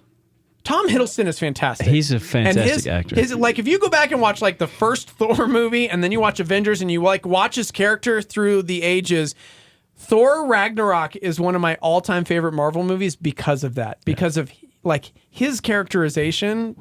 He's great, man. Yeah, he's good. I think a man crushing on Hiddleston right now. Did I say the Weird. Michael Keaton, the Vulture? He made 14, number 14 on the list. That's cool. Spider-Man Homecoming. I like that. I do too. Bill Peterson is pining hard for Colin Farrell as Bullseye. He said, watch the movie again, you'll change your mind. I didn't think he was terrible, actually. I'm one of the like weird ones that actually own that movie. Deadpool? No, Daredevil. Oh, Daredevil. Do you remember Daredevil? Yeah, I just remember Daredevil from the series. Okay, I haven't seen the movie. Movie's not great. However, they did a director's cut that was a better version. It's still not the best, but I think in the list we are missing number 8 and number 15. Number 8 for supervillains. Is oh gosh, what is that kid's name? Oh, dude, Doc Ock. Yeah, from Spider-Man 2. Yeah. No? Oh, wow. He's not in the top 15? No. Oh my gosh, why can't I think of the kid's name from The Social Network? Other Lex Luthor guy. Yes. Oh, yeah. Yes. I can't think of his name, but I know who you're talking about. Yeah. Is he on the list? No. Oh. Michael Shannon, General Zod? Man of Steel? I'm just trying to think of DC movies now. No. Not in the top. Somebody said that I need to be an antagonist, not necessarily a villain, but I'm definitely an antagonist. Okay. You yourself, Steve-O? Well, an antagonist? I know. I'm just. I will say that this villain is definitely a part of you, Steve-O. Number 8? Number 8. A part because I have it tattooed on my chest, maybe? I know. I mean, I didn't say it, but because if that's really on this list, I'm going to be mad. Darth Vader? We already said Magneto. Oh, you said Magneto? Oh, you dummy. I didn't hear you say Magneto. That's one of the that first was number ones. 8. Yeah. That's one of the first ones that Stormy said. That's why I Ian wasn't paying McKellen, Magneto. Yep, number 8. Good job. Good job. You're missing one more. I might have missed this one too. I don't know. Oh my gosh. What number is it? I'm Number going to be 15. so mad at you if we've already said this You one. might have already said it. We've gone through a lot of supervillains, man. Since Mr. Glass was on there, is Split on there? The dude from Split? James McAvoy? Nope. Oh, dude. Mickey Rourke is Whiplash. I'll give you a hint. It's from one of the Batman movies. Oh. One of the Batman movies? Mm-hmm. One of the new Batman movies? I'm not Raj Al telling you. Ghul, Liam Neeson. Oh, yeah. Good job. Yeah. Yep. Number 15. Good morning. Good morning. What's up, man? How about Magneto? Nailed it. Number 8. Okay. I hate you, Dex. Gosh. Thank you. Okay. So go give us the list from 15 to 1. For those just joining us, we found a list of the top 25. Who is this according to? This is vulture.com. Or not vulture. Is vulture.com? Yeah, vulture.com. Vulture.com. Vulture.com. The 25 best movie supervillains, which already includes Michael B. Jordan's character in Black Panther. I love that he's on there. I'm not going to lie. Gosh. Yeah, number 2, Eric Killmonger, played by Michael B. Jordan, number 2. Number 1 was the Joker, played by Heath Ledger in The Dark Knight. Duh. Catwoman, played by Michelle Pfeiffer in Batman Returns. General Zod. I feel like I would have Terrence thrown Stamp. the list out if Heath Ledger's Joker was not number 1. Yeah. Like, seriously, I would have discounted it. Yeah. And I know the person that chimed in with Jim Carrey's The Riddler was like, come on, bro. I hope Cable fails now. 'Cause Okay. I loved him. I did love him, too. Yeah. But I didn't think he was necessarily villainous. He played the character well, but Yeah, he's a bad guy. He's a criminal, but he's not villainous. If the Penguin, Danny DeVito, wasn't on the list for top 15, then Jim Carrey's The Riddler should definitely not be on the list. The Joker, played by Jack Nicholson, was number 6. Mr. Glass was number 7. Magneto, 8. Lex Luthor, Kevin Spacey was number 9. Mark Hamill, the Joker, 10. Gene Hackman, Lex Luthor, was number 11. Poison Ivy, Uma Thurman, was 12. Bane was 13. The Vulture by Michael Keaton was 14. And Ra's al Ghul, Liam Neeson, number 15. Okay, here's a question. Since we're already on this kick, let's strip away the superhero film. Heath Ledger's The Joker was number 1. Now let's just go villain. Yeah, I was just thinking about that. Hold on. Where would he place among the best villains in cinematic universe? Like, is he up there with Darth Vader? Who's the best villain in film? Oh, man. I know, right? I don't know if I want to be involved in that conversation. This is such a broad question. I'm sorry, but I'm just because there are two people that I immediately think of that like instantaneously strike fear, and probably it's because of my generation, the era. But I always think of Darth Vader, and I always think of Agent Smith from The Matrix. The second that dude pops on screen, you're like, oh no! Like an agent, like The Matrix series was so important, but. So where would the Joker rank on that list? Because he's still got to be up there, right? Yeah. One of my favorite villains of all time was Alan Rickman, Sheriff of Nottingham, Robin Hood, Prince of Thieves. Gosh. Why a spoon, cousin? Because it's dull. Yeah. That's such a great movie. I love a great movie. Robin Hood, Prince of Thieves. Because it will hurt worse. Mm-hmm. And shout out to... However, Alan Rickman, I still think Hans Gruber. Yeah, I was just going to say Hans shout out Gruber. to the star member who did Hans Gruber because that's... Alan Rickman he's so and good. everything. Yeah. Hitchhiker's Guide to the Harry Galaxy was Potter. on this week, and I was like, gosh, he was so great as Melvin or Mart, whatever, the little like robot, the depressed robot. Yeah, he was just good in everything. Yeah, Professor Snape. But if you say that he was a villain, I know, I'll right? fight you He to the kind of death. came back and redeemed himself. He didn't, no, there was no like redeeming himself. He was always good, bro. It He just- did it because Dumbledore instructed him to. He was made. It was made to believe like he was a bad guy. Right. Good call. He was You're right. never a Yeah. bad guy. He did it all for love. And I need to go back and watch those again. Oh, gosh. Yeah, somebody said Voldemort, though. Speaking of biggest villains. That's Yeah, yes. yeah. Yep. Wait, we're not supposed to say his name though. What about, yes, he who shall not be named. What about, like, see, here's something weird, because we're talking about these epic films, and so, okay, you think epic films? Lord of the Rings, but would you say Sauron? It's like, you know what I mean? I'm like, yeah. You know what I mean? Giant eye guy. Kind of terrifying. Meh. The White Witch from Lion Witch in a Wardrobe. Okay, terrified 7-year-olds everywhere. Yes, the T-1000 from Terminator 2. Oh, there you go. Are you kidding me? T-1000. You wouldn't say that? I don't know. I mean, I Shut wouldn't up, put him dude. up there as one of the greatest. I will fight you to the doom. What about Hal the computer? Hal the computer. Hal, yes. There you go. Did you just say Hal? Yes. Yeah.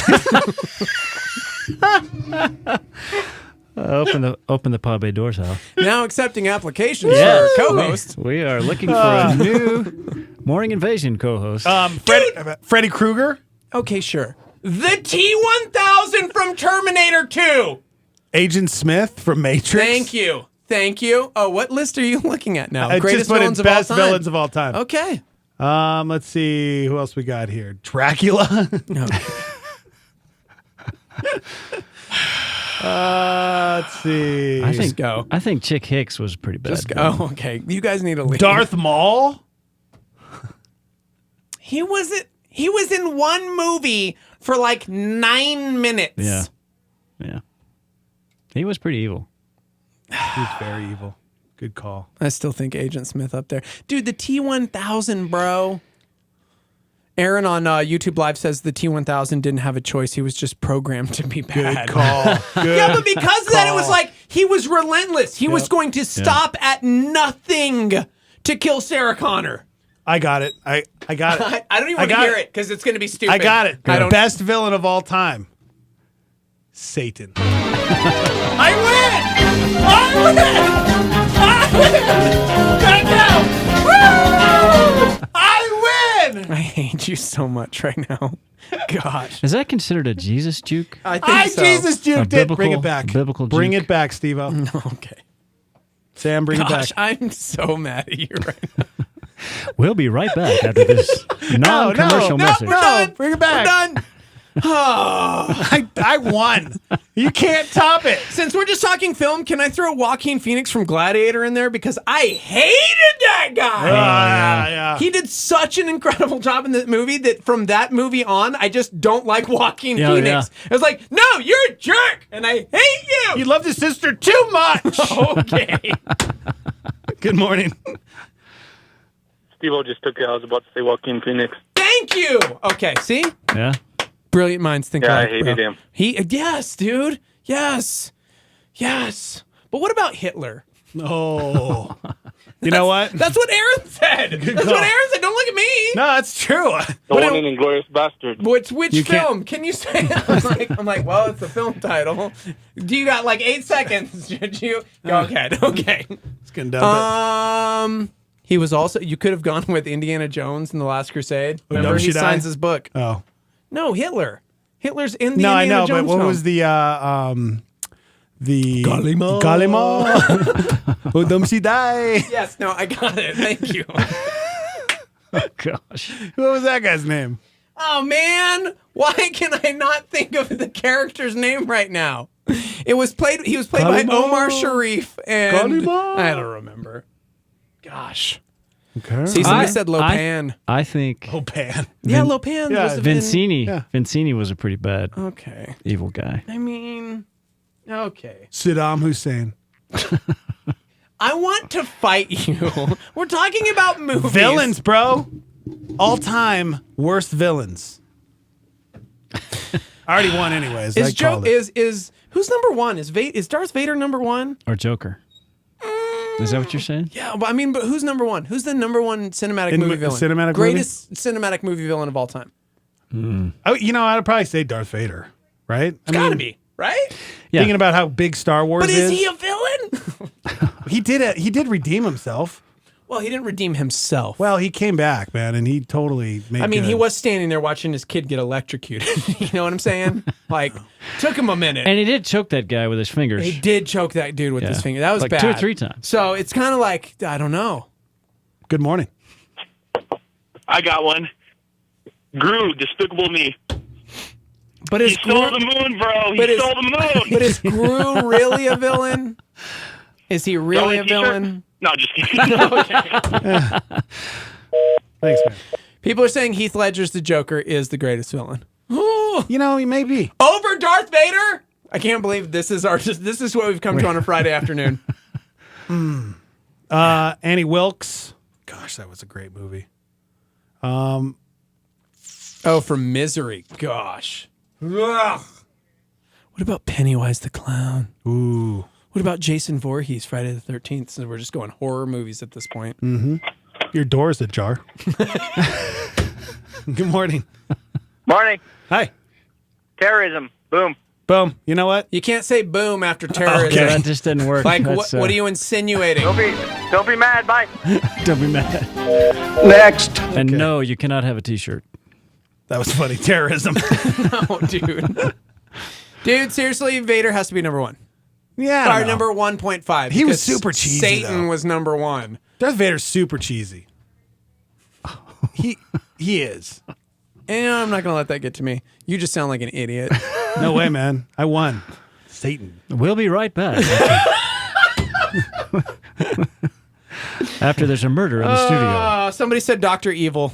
Scarier than Darth Vader. Okay. Good morning. Good morning. Hey, this is Dan the Repo Man. Hey, Dan the Repo Dan. Man. Huh? Hey, when you're thinking of villain, you're thinking of bad, right? Yeah. But who is bad but Lee Van Cleef from the good, the bad, and the ugly. Oh, Yeah. Good call. That's pretty good. All right. Huh? Good day, guys. Later, Okay. Dan, Repo Man. Somebody said Khan from Star Trek. Oh, As in the Wrath of. Yes. Prince Humperdinck from The Princess Bride. Oh, yes. Hey, you know what? Yeah, I don't care how funny that movie is. He is a bad guy. He is. That's a good one. He really is. Marv and Harry on Home Alone. I love your thought. Love your thought. Kingpin from the Daredevil TV series was an amazing villain. Beautiful. Yeah. The chicken from Family Guy. How about this one? Hannibal Lecter. Silence of the Lambs. Good call. That's pretty, yeah. The Indominus Rex in Jurassic World. Uncle Rico. He almost ruined Napoleon's relationship with Dev. That's true. He was very prideful. What about Norman Bates or the Lotso Bear from Toy Story 3? Okay. Those were the two they sent in. All right, we're out of time. Thank you so much, Stormy. Wicked Witch of the West. Oh. Iconic. Yeah. Pretty good. Well done. You spit all over me.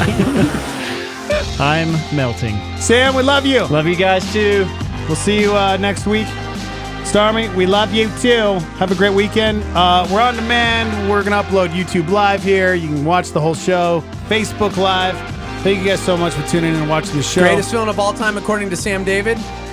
Stephen Jeter from The Venus. Oh my gosh. But was he the villain? His name was Peter. But was he the villain? Or was he the victim? Tune in next week. Okay. Oh, I like that. Have a great weekend, y'all. All right, we'll see you. Bye.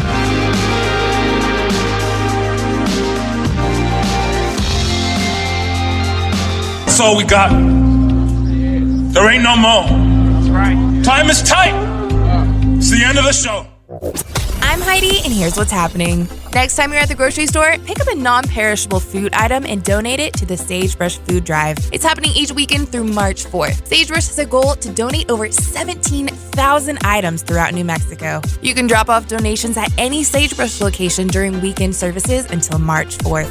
Join Mesilla Park Community Church in Las Cruces for their Souls for Souls shoe drive. The event is happening March 17th from 9 a.m. till 12 p.m. at their main campus. Help make this event fun for the kids and their families. This year, Mesilla Park Community Church would like to include games, face painting, and more.